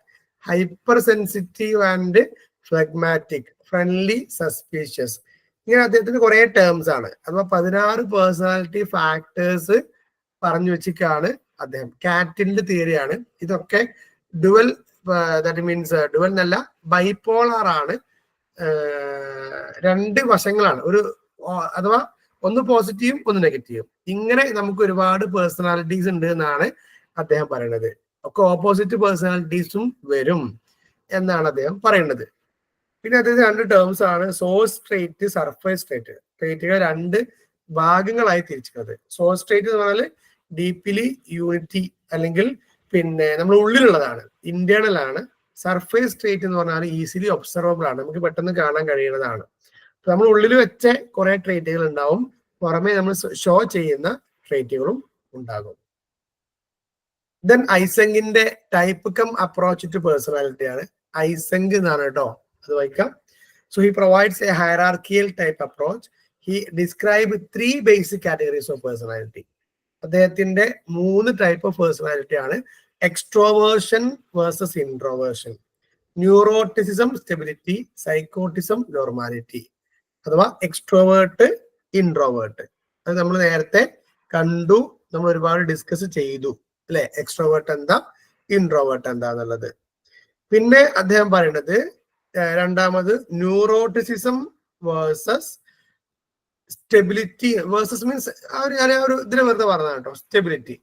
അപ്പോ എന്താ പറയാ, ന്യൂറോട്ടിക് ആവുക അല്ലെങ്കിൽ ന്യൂറോട്ടിസിസം എന്ന വാക്ക് കേട്ടണോ? ഇല്ല. ഓവറായിട്ട് നമ്മൾ ഈ ആങ്സിയസ് ആവുക, ഓവറായിട്ട് ഉള്ള ഇമോഷൻ പ്രകടിപ്പിക്കുക, അങ്ങനെയൊക്കെ അതിന് പറയാം. മറ്റൊന്ന് സ്റ്റെബിലിറ്റി അഥവാ ഓപ്പോസിറ്റ് വരുന്ന വാക്കുകളാണ്. Psychoticism, normality. സൈക്കോ ആണ് എന്ന് കേട്ടിട്ടില്ലേ? സൈക്കോട്ടിസം ബിഹേവ് ചെയ്യുക, ഡിഫറെന്റ് ആയിട്ട് ബിഹേവ് ചെയ്യുക. അതുപോലെ ഇമോഷൻസ് ഭയങ്കരമായി കാണിക്കുക, സ്റ്റേബിൾ ആയി കാണിക്കുക. എക്സ്ട്രോവേർട്ട് ഒരുപാട് ആക്റ്റീവ് ആവുക, എന്നാൽ അത്തരം ആക്റ്റീവ് ആകാതിരിക്കുക. ഇങ്ങനെ 3 പേഴ്സണാലിറ്റിയെ കുറിച്ചാണ് ഐസെങ്ക് പറഞ്ഞു വെച്ചത്. ഇതില് ഈ 3 പേഴ്സണാലിറ്റീസ് ആണെങ്കിലും have been produced to 2 dimension, 2 dimension എന്ന് പറയാം. ഒന്ന് സ്റ്റേബിൾ ഓർ അൺസ്റ്റേബിൾ, അല്ലെങ്കിൽ ഇൻട്രോവേർഷൻ, എക്സ്ട്രോവേർഷൻ. അപ്പൊ ഒന്ന് അതിന്റെ മോഡറേറ്റ് അല്ലെങ്കിൽ അതിന്റെ extra. Each of these categories involve certain qualities. ഏത് കാറ്റഗറി ആണെങ്കിലും അവർക്കൊക്കെ ക്വാളിറ്റീസ് ഉണ്ടെന്നാണ്. അവർക്കൊക്കെ ചില ട്രേറ്റുകൾ ഉണ്ടാവാം, അവർക്ക് ഗുണങ്ങളുണ്ട്. These trait are associated with the next habitual response level. അഥവാ ഓരോ ട്രേറ്റുകളും അതിന്റെ അപ്പുറത്തേക്ക് പോകുമ്പോൾ നമ്മൾ എന്ത് ചെയ്യും, അതൊക്കെ കണക്റ്റഡ് ആണ് അല്ലെങ്കിൽ അസോസിയേറ്റഡ് ആണ് എന്നാണ് പറയുന്നത്. ഇനി വീണ്ടും ഇവിടെ എക്സ്ട്രോവേർട്ടും ഇൻട്രോവേർട്ടും പറഞ്ഞൊക്കെയാണ്. നമ്മൾ ഇനി കൂടുതൽ പറയുന്നില്ല, നമ്മൾ ഓൾറെഡി പറഞ്ഞു കഴിഞ്ഞതാണ്. ട്രേറ്റ് അപ്രോച്ചിന്റെ മൊത്തത്തിലുള്ള ഒരു മെറിറ്റും ഡീമെറിറ്റും ആണ്. നമുക്ക് നമ്മുടെ ട്രേറ്റിനെ കുറിച്ച് മനസ്സിലാക്കിയാൽ അല്ലെങ്കിൽ ട്രേറ്റ് അപ്രോച്ച് എടുത്താൽ ഗുണം ദോഷം. മെറിറ്റ് പറയുന്നത് useful in the selection and placement of person in courses and jobs. നമുക്ക് ഒരാളുടെ കഴിവുകൾ കൃത്യമായിട്ട് മനസ്സിലായാൽ അദ്ദേഹത്തിന്റെ പ്രൊഫഷൻ, അദ്ദേഹത്തിന്റെ സ്യൂട്ടബിൾ ആയിട്ടുള്ള കോഴ്സ്, ഇതൊക്കെ എന്ത് ചെയ്യാം, അഥവാ ജോബ്, കോഴ്സ്, ഇതൊക്കെ സെലക്ട് ചെയ്യാം. Then value academic evaluation as well as education and vocational guidance. അവർക്ക് എന്ത് ചെയ്യാം, വൊക്കേഷണൽ ട്രെയിനിങ്ങും അല്ലെങ്കിൽ വൊക്കേഷണൽ കോഴ്സും അതല്ലെങ്കിൽ അവർക്ക് അതിനെ വേണ്ടുന്ന എഡ്യൂക്കേഷനും അതിന് വേണ്ട ഗൈഡൻസും ഒക്കെ കൊടുക്കാൻ പറ്റും. 2 ലിമിറ്റേഷൻ ആണ്. It doesn't describe how the traits ആട്ടോ are organised within the individual. ഓരോ മനുഷ്യരിലും എത്രത്തോളം ട്രേറ്റ് ഉണ്ട് എന്നുള്ളത് കൃത്യമായി ഡിസ്ക്രൈബ് ചെയ്യാൻ ബുദ്ധിമുട്ടാണ്. അപ്പൊ ആ ഡിസ്ക്രിപ്ഷൻ മാറിപ്പോയാൽ അല്ലെങ്കിൽ ആ ഇവാലുവേഷൻ മാറിപ്പോയാൽ നമ്മളെ കാൽക്കുലേഷൻ തെറ്റും. 2, it is not accounted that which trait has to be appraised to a range of situation and circumstance. ഓരോ സിറ്റുവേഷനിലും ഏത് ട്രേറ്റ് മുന്നോട്ട് വരാം അല്ലെങ്കിൽ ഏത് ട്രേറ്റ് നമ്മൾ ഷോ ചെയ്യാം എന്നതിലും പ്രശ്നങ്ങൾ ഉണ്ട് എന്നാ പറയണേ. ചിലപ്പോൾ നമ്മൾ ഇന്റേണൽ ട്രേറ്റ് ആവാം, ചിലത് നമ്മൾ സർഫേസ് ട്രേറ്റ് ആവാം. അത്തരത്തിലുള്ള ട്രേറ്റുകൾ വെച്ച് നമ്മൾ കളിക്കുമ്പോൾ അതിൽ വ്യത്യാസങ്ങൾ ഉണ്ടാവാം, മാറ്റങ്ങൾ ഉണ്ടാവാം എന്നുള്ള 2 ലിമിറ്റേഷൻസ് ആണ്. പക്ഷെ നമ്മൾ അതിന് മെറിറ്റ് എടുക്കണമെങ്കിൽ നല്ലത്. കാരണം എന്തായാലും ജനറലി നമ്മൾ എന്ത് ചെയ്യും, ട്രേറ്റുകൾ ഷോ ചെയ്യും. ഓക്കെ, അപ്പൊ അത് വെച്ചിട്ട് നമ്മുടെ ക്വാളിറ്റിക്ക് അനുസരിച്ച് നമ്മുടെ സ്കില്ല് അനുസരിച്ചുള്ള ഒരു പ്രൊഫഷൻ എടുക്കുന്നത് നല്ലതാണ്. നമ്മൾ ക്ലാസ്സിലെ ഈ യൂണിറ്റ് കഴിഞ്ഞിട്ടേ നിർത്തൂ, റൈറ്റ്? ഇനി ഇതിനു വേണ്ടി നമ്മൾ ഇത് ബ്രേക്ക് ചെയ്യൂല, ഒരുപാടൊന്നുമില്ല എങ്കിലും കുറച്ചുകൂടി നേരം ഇങ്ങനെ ഇരിക്കേണ്ടി വരും കേട്ടോ. ആർക്കെങ്കിലും ബുദ്ധിമുട്ട് ഉണ്ടെങ്കിൽ, ദാറ്റ് മീൻസ് എന്തെങ്കിലും ഇൻകൺവീനിയൻസ് ഉണ്ടെങ്കിൽ ലീവ് ചെയ്യാം. പിന്നെ ബാക്കി റെക്കോർഡ് ക്ലാസ് കേൾക്കാം. ഹലോ, യെസ് സർ, കേൾക്കുന്നുണ്ട്. അല്ല എല്ലാരും ലീവ് ചെയ്ത് നോക്കണല്ലോ. സിഗ്മണ്ട് ഫ്രോയിഡിനെ കുറിച്ച് കേട്ടണോ? കുറച്ച് സമയം തരിങ്ങളെ. എന്ത് സമയം തരണ്ടേ? അല്ല, ആലോചിക്കാനേ, പോണം വേണ്ടേ? മിസ്സേ കേട്ടിട്ടുണ്ട്. നമ്മള് ഇന്റർവെല് ചോദിക്കണ കാര്യല്ലേ? സിഗ്മണ്ട് ഫ്രോയിഡിനെ കുറിച്ച് കേട്ടിട്ടുണ്ട് സർ. സിഗ്മണ്ട് ഫ്രോയിഡ് സൈക്കോളജിന്റെ കാര്യമായിട്ടുള്ള തലപ്പത്തുള്ള ഒരാളാണ്. ഫാദർ ഓഫ് സൈക്കോളജിയോ അങ്ങനെയൊക്കെ കേട്ടണോ? അത് ഓർഗനൈസേഷൻ ബിഹേവിയർ എന്ന് പറഞ്ഞൊരു പേപ്പർ പഠിക്കാണ്ട് സർ. പഠിക്കാനുണ്ടോ? സൂപ്പർ ഈഗോ അതിന്റെ ആളല്ലേ? ഇതിലുണ്ടേ. അത് പറയാം. അത് ഇനി പറയുമ്പോ നിങ്ങള് പറഞ്ഞതായിട്ടാ പഠിച്ചോലൊക്കെ. പിന്നെ സാറേ ആരുടെയാണ് ഈ തിയറി എക്സും തിയറി വൈയും ഒക്കെ ഉണ്ടായിരുന്നേ? തിയറി എക്സും തിയറി വൈ ആരുടെയും ഓർമ്മയിട്ടില്ല. ഡൗഗ്ലസ് MC ഗ്രീഗർ ആണോന്ന് സംശയം. ഗ്രിഗർ ആണെന്ന് തോന്നുന്നു. ഓക്കെ ഓക്കെ, മെഗ്രിഗറിന് അല്ലേ? ഓർമ്മ കിട്ടുന്നില്ല. ഓക്കെ, അപ്പം ഞാൻ നേരത്തെ ഫാദർ ഓഫ് സൈക്കോളജി എന്ന് പറയുന്നത് വില്യം കൊണ്ടാണ് കേട്ടോ, ഫ്രോയിഡ് അല്ല. പക്ഷെ ഫ്രോയിഡിയൻ തിയറീസ് ഭയങ്കര ഇമ്പോർട്ടന്റ് ആണ്. ഇമ്പോർട്ടന്റ് മീൻസ് എല്ലാ സൈക്കോളജിയിലും എല്ലാ ഇത്തരത്തിലുള്ള BEdലും ഒക്കെ പഠിക്കാനുള്ള തിയറിയാണ്. അദ്ദേഹത്തിന്റെ ഒരു സൈക്കോ അനലിറ്റിക്കൽ തിയറിയാണ് ഇവിടെ ഉള്ളത്. അപ്പം ഇതിൽ പറഞ്ഞ കാര്യങ്ങൾ ലൈഫുമായിട്ട് നല്ല കണക്ഷൻ ഉണ്ടാവും. ഒന്ന് അദ്ദേഹം പറഞ്ഞ ഫണ്ടമെന്റൽ പ്രിൻസിപ്പിൾസ് പറഞ്ഞ പേഴ്സണാലിറ്റി കൺസിസ്റ്റ് ഓഫ് 3 കോമ്പണൻസ് എന്നാണ് പറയുന്നത്. അതാണ് ഇഡ്, ഈഗോ, സൂപ്പർ ഈഗോ. എല്ലാ മനുഷ്യരുള്ള 3 മനസ്സിന്റെ അവസ്ഥകളാണ് id, ego, super ego. Id എന്ന് പറയുന്നത് നമ്മുടെ അൺകോൺഷ്യസ് മൈൻഡിലുള്ള കാര്യങ്ങളാണ്. ഈഗോ എന്ന് പറയുന്നത് കോൺഷ്യസ് മൈൻഡിലാണ്. സൂപ്പർ ഈഗോ എന്ന് പറയുന്നത് നമ്മൾ പിന്നീട് കോൺഷ്യസ് മൈൻഡ് പ്രവർത്തിച്ച് നമ്മൾ മൈൻഡ് ഡെവലപ്പ് ചെയ്ത് നമ്മൾ കാണിക്കുന്ന ഒരു സ്റ്റേജ് ആണ് സൂപ്പർ ഈഗോ എന്ന് പറയുന്നത്. മോറൽ സ്റ്റാൻഡേർഡ് ആണ്, മോറൽ സ്റ്റേജ് ആണ് സൂപ്പർ ഈഗോ. ഓക്കെ, ഇത് നമ്മളിങ്ങനെ ഓരോന്ന് പഠിക്കണം. ആദ്യം ഇഡിനെ കുറിച്ച് പറയുന്നത്, inborn reservoir of primitive psychic energy called libido. അഥവാ ഇൻബോൺ ആയിട്ട് നമ്മുടെ മനസ്സിൽ ഉണ്ടാകുന്ന ഒരു സൈക്കിക് എനർജിയാണ് ഇഡ് എന്ന് പറയുന്ന സാധനം. ഇത് കംപ്ലീറ്റ്ലി അൺകോൺഷ്യസ് ആണ്. മാത്രമല്ല പ്ലഷർ സീക്കിംഗ് ആണ്. എപ്പോഴും സന്തോഷം മാത്രം ആഗ്രഹിക്കുന്ന മനസ്സിന്റെ ഒരു അവസ്ഥയാണ് ഇഡ് എന്ന് പറയുന്നത്. So demand immediate satisfaction of desires. എന്താണെങ്കിലും, എന്ത് ഡിസയർ ഉണ്ടെങ്കിലും അപ്പൊ സാറ്റിസ്ഫൈ ചെയ്യണം. നമ്മൾ ഈ ഒരു 5 വയസ്സ് വരെ, അല്ലെങ്കിൽ 5 വയസ്സ് കൂടണ്ട, ഒരു 3 വയസ്സ് വരെ എങ്കിലും കുട്ടികൾ കൂടുതൽ ജീവിക്കുക ഈ ഒരു അൺകോൺഷ്യസ് മൈൻഡിലായിരിക്കും. അഥവാ നമ്മളിപ്പോ ഒരു കടയിൽ പോയി അവിടെ ഒരു കളിപ്പാട്ടം കണ്ടു, ആ കുട്ടി അപ്പത് വേണമെന്ന് പറഞ്ഞിട്ടില്ലേ, അവിടെ കിടക്കും. അവിടെ കിടന്ന് വാശി എടുക്കും. അവരെ സംബന്ധിച്ച് ഇഡാണ് അവർ കൂടുതൽ വർക്ക്ഔട്ട് ചെയ്യണത്. അപ്പൊ നമ്മൾ ചിന്തിക്കും, ഇത് നമ്മൾ വീട്ടിലുണ്ടല്ലോ, ഇതിനേക്കാൾ നല്ലത് എനിക്കില്ലേ, പിന്നെ എന്തിനാ ചോദിക്കണത്, അല്ലെങ്കിൽ ഇപ്പൊ നമുക്ക് ഇത് വാങ്ങാൻ പറ്റൂലല്ലോ, അങ്ങനെയൊക്കെ നമ്മൾ പറഞ്ഞു നോക്കും. പക്ഷെ ആ കുട്ടീനെ സമ്മതിക്കൂല. അപ്പൊ അവരത് കിട്ടിയേ മതിയാവുള്ളൂ. കാരണം അവരുടെ ആ ഒരു ഡിസയർ സാറ്റിസ്ഫൈ ചെയ്തേ നിൽക്കുള്ളൂ എന്നുള്ളതാണ് അവരുടെ അവസ്ഥ. ഓക്കെ, അപ്പൊ അത് അവരുടെ ഇഡ് കൊണ്ടാണ്, അതല്ലെങ്കിൽ അവരുടെ അൺകോൺഷ്യസ് മൈൻഡ് കൊണ്ടാണെന്ന് മനസ്സിലാക്കുക. So known as pleasure principle. എപ്പോഴും സന്തോഷം മാത്രം ആഗ്രഹിക്കുന്ന ആളുകൾ. നമ്മളില്ലേ ചെറുപ്പത്തിൽ വെറും സന്തോഷം, ഹാപ്പിനെസ് മാത്രം, ഇപ്പൊ കളിക്കാൻ പോകണം, അപ്പൊ കളിക്കാൻ പോകണം, അല്ലെങ്കിൽ ഒരു സാധനം കിട്ടാൻ പോകണം, അപ്പൊ കിട്ടണം, അല്ലെങ്കിൽ നമ്മൾ കരയും. അത് ആ ഒരു പ്ലഷർ അല്ലെങ്കിൽ അവരുടെ ഡിസയർ മീറ്റ് ചെയ്യാത്തതുകൊണ്ടാണ്. അത് ആ ഒരു ഇഡ് ചെറുപ്പം കഴിഞ്ഞ് ഒരു 5 വയസ്സ് കഴിഞ്ഞ് നമ്മൾ എന്ത് ചെയ്യും, അത് കുറഞ്ഞു വരും. കുറയല്ല, ഈഗോ വളർന്നു വരും. അപ്പൊ നമ്മൾ എന്ത് ചെയ്യും, കുറച്ചുകൂടി കോൺഷ്യസ് ആവും, കുറച്ചുകൂടി ബുദ്ധി ഉറക്കുക എന്ന് പറയില്ലേ. നമ്മളിങ്ങനെ എനിക്കവിടെ തീരെ മെച്യൂരിറ്റി ഇല്ല എന്ന് പറഞ്ഞിട്ട് മെച്യൂരിറ്റി വരിക, ബുദ്ധി ഉണ്ടാവുക എന്നൊക്കെ പറയുന്ന സാധനമാണ് ഈഗോ വളരുക എന്ന് പറയുന്നത്. ഓക്കെ, അപ്പം ഈഗോ അല്ലെങ്കിൽ സൂപ്പർ ഈഗോ ഡെവലപ്പ് ചെയ്യുന്നതൊക്കെ ഈ ഒരു ഇഡ് എന്നാണ്. ഓക്കെ, ഇഡിന്റെ പ്രവർത്തനം കഴിഞ്ഞ് പിന്നീട് ഡെവലപ്പ് ചെയ്യുന്ന സംഭവങ്ങളാണ് ഈഗോ, സൂപ്പർ ഈഗോ എന്ന് പറയുന്നത്. നമ്മൾ സാധാരണ പറയുന്ന ഈഗോ അല്ല കേട്ടോ. നമ്മൾ ഈ അസൂയ, കുയിന്ത്, കുശുമ്പ്, ഇതിനൊക്കെ ഈഗോ എന്ന് പറയല്ലോ, അതല്ല പറയേണ്ടത് കേട്ടോ. ഇഡാണ് പ്രൊവൈഡ് ഓൾ എനർജീസ്. എല്ലാ എനർജിയും പ്രൊവൈഡ് ചെയ്യുന്ന ഇഡാണ്. So personality is molded by the way in which a person attempts to resolve the conflict between id and social constraint. അപ്പൊ ഇഡും ഈഗോയും അല്ലെങ്കിൽ ഇഡും സൂപ്പർ ഈഗോയും തമ്മിൽ ഭയങ്കര ക്ലാഷ് ഉണ്ടാവും. അതിനെ എത്രത്തോളം നിങ്ങൾ മാനേജ് ചെയ്യുന്നുവോ, അറ്റംപ്റ്റ് ചെയ്യുന്നുവോ, അതാണ് നിങ്ങളുടെ പേഴ്സണാലിറ്റി എന്ന് പറയുന്നത്. അപ്പൊ നമ്മളില്ലേ ഒരു ദിവസം നല്ല വെൽ ഡ്രസ്ഡ് ആയി സ്കൂളിലേക്ക് പോവാണ്. കുട്ടികളൊക്കെ ഇങ്ങനെ പിന്നെ നമ്മളെ കൂടെ നമ്മൾ നടന്നു പോവാണ്, നമ്മളെ കുട്ടികളൊക്കെ ഉണ്ട്. അപ്പോഴാണ് ഒരു ഐസ് വണ്ടിക്കാരൻ ഇങ്ങനെ വന്നുകൊണ്ട് റോഡ് സൈഡിൽ നിൽക്കുന്നത്. ഐസ് വണ്ടിക്കാരൻ കണ്ടാൽ നമുക്ക് എന്ത് തോന്നും? ഐസ് വാങ്ങിക്കാൻ വേറെ തോന്നാൻ ഐസ് വാങ്ങി അതൊന്ന് കഴിക്കാൻ പൂതിയാവും അല്ലേ? പക്ഷെ നമ്മള് സ്കൂളിൽ പോവാണ്, കുട്ടികളൊക്കെ ഉണ്ട്, ആ സമയത്ത് നമ്മൾ ഐസ് വാങ്ങി കഴിക്കുമോ? നമ്മൾ ടീച്ചേഴ്സ് ബാക്കിലോ മുന്നിലുണ്ടോ നോക്കൂ, ഇല്ലെങ്കിൽ വാങ്ങും. അതല്ല, നമ്മൾ ടീച്ചേഴ്സാണ്. ഓ, ഞാൻ ടീച്ചറാണോ? ഞാൻ വാങ്ങൂല, ഞാൻ ടീച്ചറായിട്ട് നടന്നു. അല്ലെ? നമ്മള് ഐസ് കാണാത്ത പോലെ നടന്നു പോകാനാണ് സാധ്യത. പക്ഷെ നമ്മുടെ മനസ്സിൽ ഒരു സാധനം ഉണ്ട്, ആ ഐസ് ഒന്ന് കണ്ടാൽ അതൊന്ന് വാങ്ങിയ കുഴപ്പമില്ല, അതൊന്ന് പിന്നെ ഐസ് കഴിച്ചിങ്ങനെ നടന്നു പോയാൽ കുഴപ്പമില്ല എന്നൊക്കെ ഉണ്ടാവും. പക്ഷെ നമ്മൾ വാങ്ങൂല. അവിടെ എന്താ വെച്ചാല് ഫസ്റ്റ് കാണുമ്പോൾ ഐസ് വാങ്ങാം എന്നുള്ളൊരു സംഭവം ഒരു അൺകോൺഷ്യസ് മൈൻഡ്, ഒരു പ്ലഷർ പ്രിൻസിപ്പിൾ നമ്മുടെ മൈൻഡിലേക്ക് വരുമെങ്കിലും ഈഗോ ബ്ലോക്ക് ചെയ്യും. ഈഗോ പറയും, ഈ ടീച്ചറാണ്, ഇത് നടു റോഡാണ്, സ്കൂൾക്ക് പോവാണ്, ഇപ്പൊ എന്ത് ചെയ്യാൻ പാടില്ല, ഐസ് വാങ്ങേണ്ടതില്ല എന്ന് പറയും. അതാണ് അവിടെ ഈഗോന്റെ പ്രവർത്തനം എന്ന് പറയുന്നത്. ഓക്കെ, ഇനി ഈ സൂപ്പർ ഈഗോ എന്ന് പറഞ്ഞാൽ കുറച്ചുകൂടി മൊറാലിറ്റിയാണ്. തെറ്റും ശരിയും വെച്ച് കളിക്കുന്ന ഒരാളാണ്.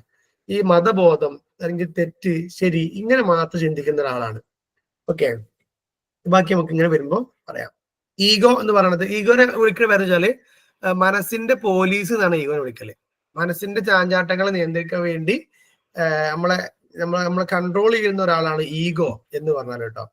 So develop out of the id എന്നാണ് ഡെവലപ്പ് ചെയ്യുന്നത്, കറസ്പോൺസ് ടു ദ സെൽഫ്. നമ്മുടെ സെൽഫാണ് ആക്ച്വലി, നമ്മുടെ പേഴ്സണാലിറ്റിയാണ് നമ്മുടെ ഈഗോയിലൂടെ നമ്മൾ കാണിക്കുക. ഇത് മീഡിയേറ്റ് between unreasonable demands of the id അല്ലെ? അനാവശ്യമായിട്ട് നമ്മൾ എന്ത് കണ്ടാലും വാങ്ങണം തോന്നുക, പക്ഷെ അതിപ്പോ ആവശ്യമില്ല അല്ലെങ്കിൽ ഇപ്പൊ പൈസ ഇല്ല എന്ന് നമുക്ക് പറഞ്ഞു തരുന്ന സാധനമാണ് ഈഗോ. നിങ്ങൾ സൂപ്പർ മാർക്കറ്റ് പോയിട്ട് ഉള്ള ഒരവസ്ഥനെ കുറിച്ച് ചിന്തിച്ചോണേ.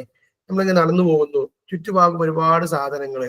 നിങ്ങളൊരു വീട്ടമ്മയാണ്, അല്ലെങ്കിൽ നിങ്ങളുടെ കൂടെ കുട്ടിയുണ്ട്, അപ്പൊ കുറെ ടോയ്സിന് ഷോപ്പ് പോയി, നമുക്ക് തോന്നും ഇതെല്ലാം വേണം, നിങ്ങൾ തോന്നിപ്പോവും അല്ലേ? അപ്പുറത്ത് കാണുന്ന പാത്രം നമുക്ക് വേണ്ടിവരും, ഇപ്പുറത്ത് കാണുന്ന സ്പൂൺ നമുക്ക് വേണ്ടിവരും, അപ്പുറത്ത് കാണുന്ന പിന്നെ ടോയ്സും വേണ്ടിവരും. എല്ലാം കിട്ടിയാൽ കൊള്ളാം എന്നുള്ള ഒരു സാധനം നമുക്ക് തോന്നിപ്പോലെ. എനിക്ക് തോന്നില്ല, ഉമ്മ പറഞ്ഞേക്ക നമുക്ക് ഇതൊക്കെ വാങ്ങിയാലോ. ആഹാ, അപ്പൊ എനിക്ക് ഭയങ്കര ഈഗോ ഉള്ള ആളെ തോന്നുന്നത്. സോ അങ്ങനെ തോന്നുന്നതാണ് ഇട്ട്. എന്താ? ഡ്രസ് ഷോപ്പിലൊക്കെ പോയി കഴിഞ്ഞാലാണെങ്കിൽ സെറ്റാണ് ഈ പറഞ്ഞ കാര്യം. തോന്നൂലേ? അതൊക്കെ ഒന്ന് കിട്ടിയെങ്കിൽ, പലതിങ്ങനെ കുറെ കിട്ടിയെങ്കിൽ തോന്നിപ്പോവും. പക്ഷെ നമ്മളല്ലാതെ വാങ്ങൂലല്ലോ. ഇല്ല, എന്താ വാങ്ങാത്തല്ലോ? വാങ്ങിക്കാൻ പറ്റൂലല്ലോ. അപ്പൊ നമ്മൾ എന്ത് ചെയ്യും? അവിടെ ഈഗോ വർക്ക് ചെയ്യും. ഇനില്ലേ ഒരു വേറെട്ടോ, ഒരു മുസ്ലിം സ്ത്രീയാണ് സങ്കല്പിക്കുക. അവിടെ ചെന്ന ഭയങ്കര ഫാഷൻ ആയിട്ടുള്ള നമ്മൾ ഈ പിന്നെ ഇതുണ്ടല്ലോ, സ്ക്രാച്ചുകൾ, നമ്മൾ കീറിയ പാൻസ് ഒക്കെ ഉണ്ടല്ലോ മോഡലായിട്ട്, അതൊക്കെ കണ്ടിങ്ങനെ റീൽസിലൊക്കെ കണ്ട്, അപ്പൊ ആൾക്ക് തോന്നുകയാണ് ഇപ്പൊ ഒരു മുസ്ലിം സ്ത്രീയാണ് കേട്ടോ, അഥവാ അത്യാവശ്യം ഒരു മത വീട്ടിൽ നിന്ന് വരുന്ന അല്ലെങ്കിൽ ഒരു ഉസ്താദ്, ഒരു മൗലവിയെ കല്യാണം കഴിച്ച് സങ്കല്പിക്കാം. അപ്പം ആ വ്യക്തിക്ക് തോന്നുകയാണ് ആ ഒരു പാൻസ് വാങ്ങണം, അതിട്ട് നടക്കണോ എന്ന് ഫസ്റ്റ് കാണുമ്പോൾ അതിനോട് അട്രാക്ഷൻ വന്ന്. പക്ഷെ ആ ലേഡി ഇത് വാങ്ങുമോ? ഇല്ല. ഒന്ന് ചിന്തിക്കും, ഇത് കെട്ടിയം കണ്ട എന്താവും ആലോചിക്കും. അപ്പൊ അവിടെ ആ ചിന്ത അവിടെ ഈഗോ ആണ്. ഓക്കെ, ആ വാങ്ങിയ കുഴപ്പമില്ല, അത് കിട്ടിയെങ്കിൽ ആഗ്രഹിക്കുന്നത് ഇഡാണ്. രണ്ടാമത് വരുന്ന ഈഗോ ആണ്. ചിലപ്പോ എന്തുവെന്നറിയോ, അതൊക്കെ ഇട്ട് നടക്കുന്നത് ഭയങ്കര ഹറാമല്ലേ, അല്ലെങ്കിൽ മതപരമായി തെറ്റാണല്ലോ, അതുകൊണ്ട് എനിക്ക് വേണ്ട. അങ്ങനെയും കൂടി ചിന്തിക്കുന്നുണ്ടെങ്കിൽ അവിടെ സൂപ്പർ ഈഗോ വർക്ക് ചെയ്തു എന്ന് മനസ്സിലാക്കാം. മനസ്സിലായോ? മൊറാലിറ്റി ആയതുകൊണ്ട് അപ്പൊ ചെയ്യുന്നത് തെറ്റാണല്ലോ, അഥവാ മതപരമായി തെറ്റാണല്ലോ, അതുകൊണ്ട് ഞാൻ ചെയ്യാത്തതാണ്, അങ്ങനെ ചിന്തിക്കുകയാണെങ്കിൽ അവിടെ സൂപ്പർ ഈഗോ വർക്കാവും. അപ്പൊ ചോദിക്കട്ടെ, ഈ കുട്ടികളിൽ ഏറ്റവും കൂടുതലുള്ള ഇതിൽ ഏതായിരിക്കും?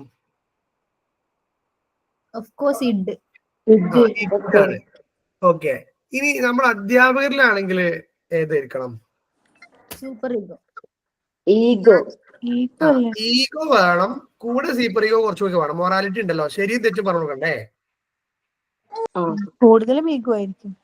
ഇനി സൂപ്പർ ഈഗോ കൂടിയ ഒരാളെ സംബന്ധിച്ച് ചിന്തിച്ചോണേ.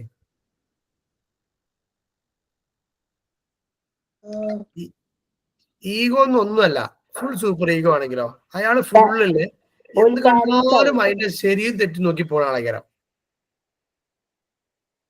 ആൾക്ക് ലൈഫിൽ ഒന്നും മര്യാദക്ക് എൻജോയ് ചെയ്യാൻ പറ്റൂല, കാരണം ഒക്കത്തിനും എല്ലാത്തിനും ശരി തെറ്റുണ്ടല്ലോ.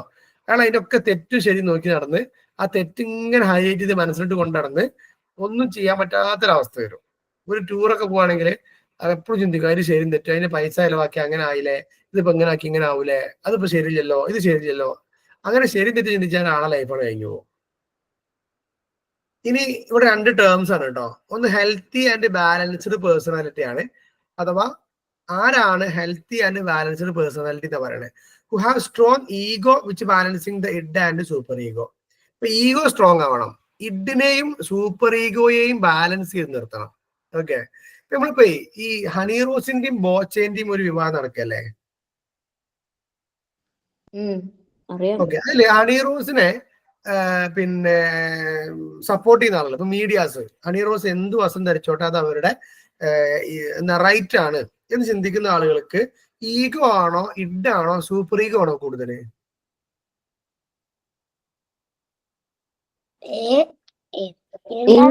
ഇഡല്ലേ? ഹണി റോസ് എന്ത് ധരിച്ചോട്ടെ അത് അവരുടെ ഇഷ്ടമാണ് എന്ന് പറയുന്ന ആളെ ഈഗോ ആണോ സൂപ്പർ ഈഗോ ആണോ ഇഡാണോ കൂടുതൽ? ഇതെല്ലാം ബാലൻസ്ഡ് ആണെന്ന് തോന്നുന്നു സർ. ബാലൻസ് ആണെന്ന് പറയാം, ഈഗോ ആണ് കുറച്ചുകൂടി കൂടുതൽ. കാരണം അവിടെ സൂപ്പർ ധാർമ്മികതക്ക് അവിടെ ഒരു പ്രാധാന്യം കൊടുക്കില്ല. മനസ്സിലായോ? എന്നാൽ ഇപ്പൊ ഉസ്താദ്മാർ വന്നിട്ട് പറയും അത് അങ്ങനെ വസ്ത്രം ധരിക്കാൻ പാടില്ല, അത് മറ്റുള്ളവർക്ക് പിന്നെ അരോചകത ഉണ്ടാക്കും, അല്ലെങ്കിൽ അവരുടെ ഒരു സെൽഫ് കൺട്രോളിനെ ബാധിക്കും എന്നൊക്കെ പറയുകയാണെങ്കിൽ ആ പറയുന്ന ആൾക്ക് ഏതായിരിക്കും കൂടുതൽ? സൂപ്പർ ഈഗോ ആണ് കൂടുതൽ. ഓക്കെ, അപ്പൊ ഹെൽത്തി ആൻഡ് ബാലൻസ്ഡ് പേഴ്സൺ ആണെങ്കിൽ ഈഗോ കൂടുതൽ ആവണം എന്നാണ് പറയുന്നത്. റൈറ്റ്. നമ്മുടെ സമൂഹത്തിൽ ഇപ്പോ ഒരു അപ്ഡേറ്റഡ് ആണ്, അല്ലെങ്കിൽ നമ്മളിപ്പോ ഒരു കുഴപ്പമില്ലാത്ത ഒരു പരിഷ്കാരിയാണ് എന്ന് തോന്നണമെങ്കിലും ഈഗോ കൂടണം. സൂപ്പർ ഈഗോ കൂടിയാല് അപ്പൊ നമ്മൾ എന്ത് ചെയ്യും? അവരെ അത് പിന്നെ 17ാം നൂറ്റാണ്ടിലാവും. നൂറ്റാണ്ട് കുറച്ച്. യെസ്. ഇനി അടുത്ത ടേമാണ് ഡിഫൻസ് മെക്കാനിസം. ഈ ഡിഫൻസ് മെക്കാനിസം ഒരു 10-12 ഡിഫൻസ് മെക്കാനിസം ഉണ്ട്. നിങ്ങൾക്കത് ഇപ്പൊ ഇതിൽ പഠിക്കാൻ തന്നിട്ടില്ല, അതുകൊണ്ട് നിങ്ങൾ തൽക്കാലം കഴിച്ചിലേക്കാണ്. കാരണം കുറെ ടേംസ് ഉണ്ട് അതില്. പക്ഷെ പഠിച്ചാൽ അടിപൊളിയാ, പഠിക്കാൻ ഭയങ്കര രസമാണ്. അഥവാ നമ്മുടെ മൈൻഡിന് ഒരിക്കലും ഇല്ലേ ടെൻഷൻ താങ്ങാനുള്ള കപ്പാസിറ്റി ഇല്ല. നമ്മുടെ അടുത്ത് തെറ്റ് പറ്റി എന്ന് പറയാൻ കഴിയുക, അല്ലെങ്കിൽ നമ്മൾ അങ്ങനെ നെഗറ്റിവിറ്റി താങ്ങാൻ മനസ്സിന് കപ്പാസിറ്റി ഇല്ല. അവിടെ എന്ത് ചെയ്യുന്നറിയോ, മൈൻഡിനെ നമ്മൾ ഡിഫെൻഡ് ചെയ്യും. അതിനാണ് ഡിഫൻസ് മെക്കാനിസം. നമ്മൾ ഒരു കുട്ടി പിന്നെ പരീക്ഷ തോറ്റ്, ഓക്കെ, അതുകൊണ്ട് ചോദിക്കണം എന്താടാ തോറ്റ്, എന്തൊരു കുട്ടി പറയാൻ സാധ്യത? ഞാൻ മര്യാദക്ക് പഠിച്ചില്ല അല്ല പറയാ, എക്സാം ടഫ് ആയിരുന്നു പറയാം. അവനൊന്ന് ക്വസ്റ്റ്യൻ പേപ്പർ എക്സാം ടഫ് ആയി പോയി, അല്ലെങ്കിൽ ടീച്ചർ പഠിപ്പിച്ച മനസ്സിലായിട്ടില്ല, അല്ലെങ്കിൽ ഞാൻ ആ സമയത്ത് എനിക്ക് ഓർക്കാൻ കഴിഞ്ഞില്ല, അല്ലെങ്കിൽ എനിക്ക് തലവേദന ആയി പോയി, പല കാര്യങ്ങൾ പറയും. എന്റെ ഒരു പ്രവർത്തനത്തിന്റെ ഫലമായി ഞാൻ അനുഭവിച്ചതാണെന്ന് പറയാൻ വളരെ കുറവ് സാധ്യതയുള്ളൂ. ലേറ്റ് ആയിട്ട് വന്ന കുട്ടിയോട് ചോദിക്കുകയാണെങ്കിൽ എന്താ പറയാ, ബസ് ലേറ്റ് ആയി, അല്ലെങ്കിൽ ഉമ്മ വിളിച്ചില്ല. സത്യാണ്, തെറ്റ് പറയാറുണ്ടല്ലേ? പീസാണല്ലോ ഫാത്തിമ, ഈ യുണീക്കാണ്. അതുകൊണ്ടാണ് നമ്മൾ സാധാരണ മനുഷ്യന്മാരെ കുറിച്ച് ചോദിക്കുന്നത്. അതെ അതെ. അല്ല സാർ, ഈ തെറ്റ് സമ്മതിക്കാത്ത ആൾക്കാരെ നമുക്ക് ഇതിൽ ഉൾപ്പെടുത്താൻ പറ്റുമോ? ആരെ സമ്മതിക്കുക? നിങ്ങൾ സമ്മതിക്കോ? അല്ല, അങ്ങനെയല്ല. എന്ത് കാര്യം വന്നു കഴിഞ്ഞാലും നമ്മളെ മിസ്റ്റേക്ക് അല്ല എന്ന് പറയുന്ന ഒരാളില്ലേ? അതിപ്പം ഇപ്പൊ എന്റെ ഒരു ഇന്നത്തെ ഒരു എക്സ്പീരിയൻസ് വെച്ച് പറയുകയാണെങ്കിൽ ഇന്ന് ഓഫീസിലുണ്ടായ ഒരു എക്സ്പീരിയൻസ് ആണ്. അപ്പോ മിസ്റ്റേക്ക് ഉണ്ടായ ആള് അത് ഏറ്റെടുക്കാൻ തയ്യാറായില്ല. അത് അവസാനം എന്റെ തലയിലാണ് വന്നത്. ഞാനിപ്പോ ഒരു ഉദാഹരണം പറഞ്ഞാല് ഇത് റെക്കോർഡർ പോകുന്നോണ്ട് അത് ഇപ്പൊ പറയണില്ല. അല്ല, ഈ കോർപ്പറേറ്റ്സ് ഇങ്ങനത്തെ കമ്പനീസിലൊക്കെ ഇഷ്ടം പോലെ പല മോഡൽ ആൾക്കാരെ കാണാൻ പറ്റും. അതെ, ഒരുപാട് പേഴ്സണാലിറ്റി. നമുക്കൊരു തിയറി ഉണ്ടാക്കിയാലോ എന്ന് തോന്നിപ്പോലെ. സത്യം, ഓരോരുത്തർ ഓരോ ടൈപ്പായിരിക്കും. 2 മിനിറ്റ് മുമ്പുള്ള ആളായിരിക്കില്ല 2 മിനിറ്റ്. അതൊക്കെ അവരുടെ ഈ ഡിഫൻസ് മെക്കാനിസം എന്ന സാധനം മനസ്സിൽ വർക്ക്ഔട്ട് ചെയ്യുന്നുണ്ട്. അതാണ് എന്റെ ഡിഫൻസ് മെക്കാനിസം. അഥവാ അവർ പറയും അത് ഇന്ന കാരണത്താലാണ് അങ്ങനെ ഒരുപാട് ഇതിന് ടേംസ് ഉണ്ട്. അപ്പൊ അതില് ടേംസ് ഇവിടെ പറഞ്ഞു അടുത്ത ക്ലാസ് കൊണ്ടുപോകും. അതുകൊണ്ട് ഇത് പോകില്ല. Defence mechanism that means mind ഒരു എന്താണ് മനസ്സിന് ഡിഫെൻസ് ചെയ്യുക എന്നുള്ളതാണ്. ആക്ച്വലി കോൺഫ്ലിക്റ്റ് വരുന്ന സിറ്റുവേഷനിൽ മൈൻഡിനെ പ്രതിരോധിച്ച് നിർത്താനുള്ള മനസ്സിന്റെ ഒരു പ്രവർത്തനമാണ് ഡിഫൻസ് മെക്കാനിസം എന്ന് പറയുന്നത്. ചിലപ്പോൾ ഇതിൽ എവിടെയെങ്കിലും വരികയാണെങ്കിൽ അപ്പോ നോക്കാം. ഇനി ഫ്രോയിഡിന്റെ പേഴ്സണാലിറ്റി സ്റ്റേജുകളാണ്. ഇത് ഭയങ്കര ഇമ്പോർട്ടന്റ് ആണ് കേട്ടോ. ഭയങ്കര ഇമ്പോർട്ടന്റ് എന്ന് പറഞ്ഞാല് പിന്നെ എപ്പോഴും ചോദിക്കാൻ സാധ്യതയുള്ള ഒന്നാണ്. 4 stages ഓഫ് സൈക്കോസെക്ഷൽ ഡെവലപ്മെന്റ് ആണ്. Oral stage, anal stage, phallic stage, latency period, genital stage. അപ്പൊ ഇതില് 4 കൊടുത്തേ, പക്ഷെ ഇതിൽ 5 കൊടുത്തു കണ്ടോ? അതെ സർ, 5 കണ്ടു. പക്ഷെ തിയറിയിൽ 5 സ്റ്റേജുകൾ ഉണ്ട് ശരിക്കും. ഓക്കെ, പക്ഷെ അതിൽ 4 കൊടുത്തിക്കണം ബുക്കില്, പക്ഷെ 5 ഉണ്ട്, 5 അതിൽ കൊടുത്തിട്ടുണ്ട് കേട്ടോ. അപ്പൊ 5 പഠിക്കണം, 4 ഒന്ന് ഓറൽ സ്റ്റേജ് ആണ്. അഥവാ ഈ ഫ്രോയിഡ് പറയണത് എങ്ങനെയാണ് ഒരാളുടെ സൈക്കോ സെക്ഷൽ ഡെവലപ്മെന്റ് വളർന്നു വരിക എന്നുള്ളതാണ്. അപ്പൊ അതൊന്ന് ഓറൽ സ്റ്റേജ്. നമ്മൾ ഏതോ ഒരു നമ്മുടെ സബ്ജക്റ്റില് ഇതിനെ കുറിച്ച് ചെറിയൊരു ബ്രീഫ്ലി സ്റ്റേജസ് മാത്രം കടന്നു പോയിട്ടുണ്ട്. സ്റ്റേജസ് മാത്രം കടന്നു പോയിട്ടുണ്ട്. അപ്പൊ ഓറൽ സ്റ്റേജില് 0 to 1 ഇയർ കുട്ടിയാണ്. അഥവാ ജനിച്ച അന്ന് മുതൽ 1 വയസ്സ് വരെയുള്ള കുട്ടി, അവന്റെ പ്ലഷർ സീക്കിംഗ് എന്ന് പറയണത്, അല്ലെങ്കിൽ അവന്റെ സെക്ഷൽ പ്ലഷർ എന്ന് പറയുന്നത് സക്കിങ്ങും ബൈറ്റിങ്ങും ആണ്. അഥവാ അവന് പാല് കുടിക്കുക, അവന് നമ്മൾ ഈ പല്ലൊക്കെ വരുമ്പോ ഇങ്ങനെ പല്ല് കളിക്കുമ്പോൾ കടിക്കൂലേ, അത്തരം കാര്യങ്ങളാണ് അവന്. അതിലൂടെയാണ് സന്തോഷം കണ്ടെത്തുന്നത് എന്നുള്ളതാണ് ഒന്നാമത്തെ oral stage. Okay. 2 anal stage ആണ്. 2 to 3 ഇയേഴ്സ് ആണ്, 2 വയസ്സ് മുതൽ 3 വയസ്സ് വരെ. So anal is A pleasure region. അവിടെയാണ് നമ്മൾ ടോയ്ലറ്റ് ട്രെയിനിങ് കൊടുക്കുക. കാരണം അവരെന്ത് ചെയ്യും, അവർ ഇഷ്ടമുള്ള സ്ഥലത്തൊക്കെ അപ്പിടും, അല്ലെങ്കിൽ അവർ അതിനൊരു യാതൊരു കൺട്രോളും കേൾക്കൂല. അവരത് ഭയങ്കരമായിട്ട് എൻജോയ് ചെയ്യും, അപ്പിട്ട് അതിൽ കളിക്കും, അത് കഴിക്കും, അങ്ങനെയൊക്കെ ചെയ്യും. ആ സമയത്ത് എന്ത് ചെയ്യണം, അവരൊരു ഡിസോർഡർ എന്നുള്ളതിൽ നിന്ന് ഓർഡറിലേക്ക് കൊണ്ടുവരണം. ആ ഒരു സമയമാണ് അവരുടെ ടോയ്ലറ്റ് ട്രെയിനിങ് സമയമാണ്.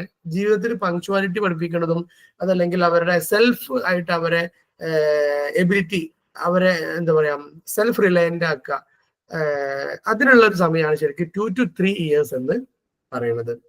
3 ഫാലിക് സ്റ്റേജ് ആണ്. Genital is A centre of pleasure. ഇവിടെയാണ് ഈഡിപ്പസ് കോംപ്ലക്സ്, ഇലക്ട്രാ കോംപ്ലക്സ് എന്നുള്ള 2 ടേംസിനെ പരിചയപ്പെടുത്തുന്നത്.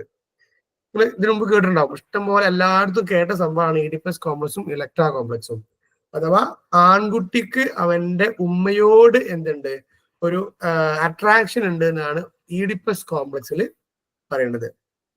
ദെൻ ഇലക്ട്രാ കോംപ്ലക്സ് പറയുന്നത് girl manifest love towards father. പെൺകുട്ടികൾക്ക് അവരുടെ ഉപ്പമാരോടായിരിക്കും അറ്റാച്ച്മെന്റ് എന്നാണ്. ഇത് ശരിക്കും സിഗ്മണ്ട് ഫ്രോയിഡിന്റെ തിയറി പ്രകാരമൊക്കെ പറയുകയാണെങ്കിൽ അത് just not only a common attraction but it is sexual attraction എന്നൊക്കെയാണ് അദ്ദേഹത്തിന്റെ തിയറിയിലൂടെ ഒക്കെ പറഞ്ഞു വെക്കുന്നത് കേട്ടോ. 4 ലേറ്റൻസി പീരീഡ് ആണ്. 6 വയസ്സ് മുതൽ പ്യൂബർട്ടി വരെയാണ് lack of interest in sex. അപ്പൊ ആ ഒരു സമയത്ത് അവർക്ക് ഇങ്ങനെ സെക്ഷൽ ഏർജസ് ഇല്ല എന്നാണ് പറയുന്നത്. അവർ കൂടുതലായിട്ട് സോഷ്യലൈസേഷൻ, ഫ്രണ്ട്സ്, കളികള് ഇതിലേക്ക് പോകുന്ന ഒരു സമയമാണ്. 6 മുതൽ ഒരു 12 അല്ലെങ്കിൽ ഒരു ഇപ്പത്തെ കുറച്ചുകൂടി പെൺകുട്ടികൾ കുറച്ചുകൂടി പ്യൂബർട്ടി കുറച്ചുകൂടി റേറ്റ് കുറവാണ്. ദാറ്റ് മീൻസ് ആദ്യം 12 ഒക്കെ ആണെങ്കിലും ഇപ്പൊ അത് 10ഉം 9ഉം 8ഉം ഒക്കെ ആയി തുടങ്ങിയുള്ള ഒരു കാലഘട്ടത്തിലാണ് നമ്മളുള്ളത്. 5 ജെനിറ്റൽ സ്റ്റേജ് ആണ്. അഥവാ പ്യൂബർട്ടി ടു അഡൾട്ട്ഹുഡ്, ഒരു 10-20 വയസ്സ് വരെ അല്ലെങ്കിൽ 28-30 വയസ്സ് വരെയൊക്കെ വേണമെങ്കിൽ പറയാം. Pleasure centre around the genital. വീണ്ടും ജെനിറ്റൽ പാർട്സിലേക്ക്, അവരുടെ പ്രൈവറ്റ് പാർട്സിലേക്ക് സെക്ഷൽ ഇൻട്രസ്റ്റ് വരുന്ന ഒരു സമയമാണ് ഈ ഒരു സമയം എന്ന് പറയുന്നത്. അഥവാ 12 വയസ്സ് അല്ലെങ്കിൽ ഒരു പെൺകുട്ടികളാണെങ്കിൽ, ആൺകുട്ടികളാണെങ്കിൽ 14, 15 ഇങ്ങനെ ആവുന്നുണ്ട്. So at that time they make sexual relationship. ആ സമയത്താണ് നമ്മുടെ ലെവേഴ്സും ബാക്കിയുള്ള കാര്യങ്ങളൊക്കെ ഉണ്ടാവുക. അപ്പൊ ആ സമയത്ത് അത് അവരൊരു ഓപ്പോസിറ്റ് സെക്ഷനോട് ഒരു അട്രാക്ഷൻ കാണിക്കുമ്പോൾ അത് വലിയ തെറ്റായി ചിത്രീകരിച്ചാൽ എന്ത് സംഭവിക്കും? സോഷ്യൽ ആൻസൈറ്റി ഉണ്ടാവും. ആൻസൈറ്റി ഉണ്ടാകും. അവർക്ക് ഈ ഒരു സെക്ഷൽ റിലേഷന്, അത്തരത്തിലുള്ള റിലേഷൻസിനോടൊക്കെ ഒരു ആന്റി മൈൻഡ് ഉണ്ടാവാം. പിന്നെ ക്യൂരിയോസിറ്റി കൂടും, എന്താണെന്ന് അറിയാനുള്ള ആഗ്രഹം കൂടും. അതേപോലെ തന്നെ ഡിസോർഡർ ഉണ്ടാവും, സെക്ഷൽ ഡിസോർഡേഴ്സ് ഉണ്ടാവാം, സെക്ഷൽ ഫോബിയ പോലുള്ള കുറെ സംഭവങ്ങൾ ഉണ്ടാവാം. അപ്പൊ ശരിക്കും സെക്സ് എഡ്യൂക്കേഷന്റെ ഒരു ഇമ്പോർട്ടൻസ് നമ്മുടെ നാട്ടിൽ കുറച്ചധികം കൂടിയിട്ടുണ്ട് എന്ന് പറയേണ്ടി വരും. പണ്ടൊക്കെ വെച്ചാൽ നമുക്ക് ഈ കുട്ടികൾക്ക് ഈ ഒരു പ്രായത്തിൽ ഇൻഫർമേഷൻസ് കുറവായിരുന്നു. ഇന്നലെ ഞങ്ങളുടെ കോളേജിൽ സമ്മേളനമാണ്. ആ സമ്മേളനത്തിൽ ഒരു പ്രാസംഗികൻ പ്രസംഗിച്ചുകൊണ്ടിരിക്കുക. അദ്ദേഹം നോട്ട് ചെയ്തൊരു പോയിന്റ് ഇതാണ്. അദ്ദേഹത്തിന് ഒരു LP സ്കൂളിലേക്ക് പിന്നെ ഇത് വിളിച്ചു, എന്താ ഒരു ക്ലാസ് എടുക്കാൻ. അവിടെ എന്താ വിഷയം എന്ന് അറിയോ, LP സ്കൂളിലെ കുട്ടികള് പിന്നെ ബാത്റൂമിൽ പോയി കഴിഞ്ഞാൽ അവർ പെയറായി പോകുന്നു, തിരിച്ചു വരാൻ വൈകുന്നു എന്നുള്ളതാണ്. അപ്പൊ അവിടെ എന്ത് ചെയ്യാണ്, അവര് പലതരത്തിലുള്ള ആക്ഷൻസും അല്ലെങ്കിൽ പല തരത്തിലുള്ള പ്രവർത്തനങ്ങളും ടീച്ചേഴ്സ് കണ്ടു എന്നാണ് പരാതി. എവിടെയാണോ, LP സ്കൂള്. അതുപോലെ എന്റെ സ്റ്റുഡൻസ് കഴിഞ്ഞ LP ഇന്റേൺഷിപ്പിനും പോയി കഴിഞ്ഞൊരു 4 മാസം മുമ്പ്. അപ്പൊ അന്ന് പിന്നെ LP സ്കൂളാണ് കേട്ടോ, ശ്രദ്ധിക്കണം. 4ാം ക്ലാസ് വരെയുള്ള സമയത്ത് ഞാൻ ചെറിയ കോഴ്സ്, ഓൺലൈൻ കോഴ്സ് നടത്തുന്നുണ്ട് ഇവർക്ക് ഈ ടീച്ചിങ്ങുമായി ബന്ധപ്പെട്ട ടിപ്സും ബാക്കിയുള്ള കുറച്ച് കാര്യങ്ങൾ കൊടുക്കണേ. അതിൽ കുട്ടിക്ക് മെസ്സേജ് അയച്ചു. ആ കുട്ടി പറയുന്നത് എങ്ങനെയാണ്, എന്റെ ക്ലാസ്സിൽ ഇരുന്നു കൊണ്ട് കുട്ടികൾ എന്ത് ചെയ്യുന്നു, പലതരത്തിലുള്ള ആംഗ്യങ്ങൾ കാണിക്കുന്നു. അത് പിന്നെ അതുപോലെ അവര് പിന്നെ പോൺ സൈറ്റിന്റെ പേരുകൾ ഉറക്കി വിളിച്ചു പറയുന്നു. ഞാൻ എന്ത് ചെയ്യും എന്നാ ചോദിക്കണേ. ഏത് LP സ്കൂളാണ്, പ്രത്യേകം ശ്രദ്ധിക്കണം. ഇതാണ് നമ്മുടെ നാട്ടിലുള്ള അവസ്ഥ. ദെൻ ഓക്കെ, ഇപ്പൊ അതിൽ അത്ര പറഞ്ഞത്. നെക്സ്റ്റ് വൺ ഇന്റഗ്രേറ്റഡ് പേഴ്സണാലിറ്റി എന്നുള്ളതാണ്. നേരത്തെ പറഞ്ഞു പിന്നെ ഇതിൽ എന്തുണ്ട്, ടൈപ്സ് ഉണ്ട്. അത് കഴിഞ്ഞിട്ട് പിന്നെ എന്തൊരു ട്രേറ്റ് തിയറി ഉണ്ട്, ടൈപ്സ് കം ട്രേറ്റ് തിയറി ഉണ്ട്. ആ തിയറികളുടെ ഭാഗം അവിടെ കഴിഞ്ഞു കേട്ടോ. ഇത് നമുക്ക് മുന്നോട്ട് പോവുകയാണെങ്കിൽ എത്ര ഉള്ളത് നോക്കട്ടോ. Integrated personality, personality assessment, approach, പിന്നെ ഇങ്ങനെ interview, limitation, uses of interview, rating scale, questionnaire, ഇങ്ങനെ പോകും. സമയം 10:10. ഒരു കാര്യം ചെയ്യാം, നമുക്ക് ഇവിടെ വെച്ചിട്ട് ബ്രേക്ക് ചെയ്യാം, ബാക്കി അടുത്ത ദിവസം പറയാം. കാരണം ഇനി ഒരുപാടുണ്ട്, കുറച്ച് ലെങ്ത് ഉണ്ട്. Hello, I think that would be better. കാരണം ഒരു ലിമിറ്റ് കഴിഞ്ഞു പോകുമ്പോൾ വലിയൊരു രസമല്ല. അല്ല, തീരാൻ ചാൻസ് ഇല്ല. ഇല്ല, കാരണം നമ്മൾ കുറച്ച് ഇങ്ങനെ ഡിസ്കഷൻക്ക് പോയി. ഇത് ശരിക്കും തീരേണ്ടതാണ്, തീരാനുള്ള ടോപ്പിക്കേ ഉള്ളൂ. പക്ഷെ കുറച്ച് ഡിസ്കഷൻക്ക് പോയത് കൊണ്ട് പിന്നെ തീർന്നില്ല. സോ എനിവേ, ഇന്ന് നമ്മൾ പറഞ്ഞു വെച്ച മേഖല എന്തൊക്കെ കേട്ടുന്ന് ഒരു ഒറ്റ നോട്ടത്തിൽ നമ്മൾ ഇന്ന് കേട്ട ക്ലാസ്സിനെ കുറിച്ച് പറയുകയാണെങ്കിൽ എന്തൊക്കെ ഉണ്ട്?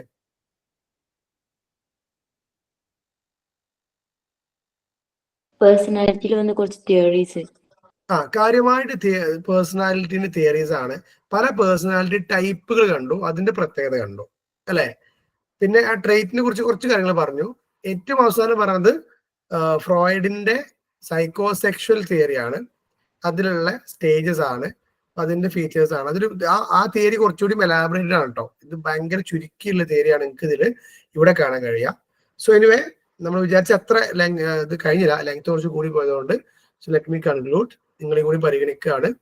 സോ എനിവേ, നമ്മൾ എന്ത് ചെയ്യും, പറ്റുന്ന സമയങ്ങളിൽ ഇനി ഇടയ്ക്കിടയ്ക്ക് ക്ലാസ്സുകൾ ഉണ്ടാകും. പരമാവധി സഹകരിക്കുക, വേഗം പോർഷൻസ് തീർക്കാൻ ശ്രമിച്ചു കൊടുക്കണം. ഓക്കെ, സോ ക്ലാസ്സിൽ വളരെ ആക്റ്റീവായി പങ്കെടുത്ത എല്ലാവർക്കും ഒരു പ്രത്യേക നന്ദി അറിയിക്കുകയാണ്.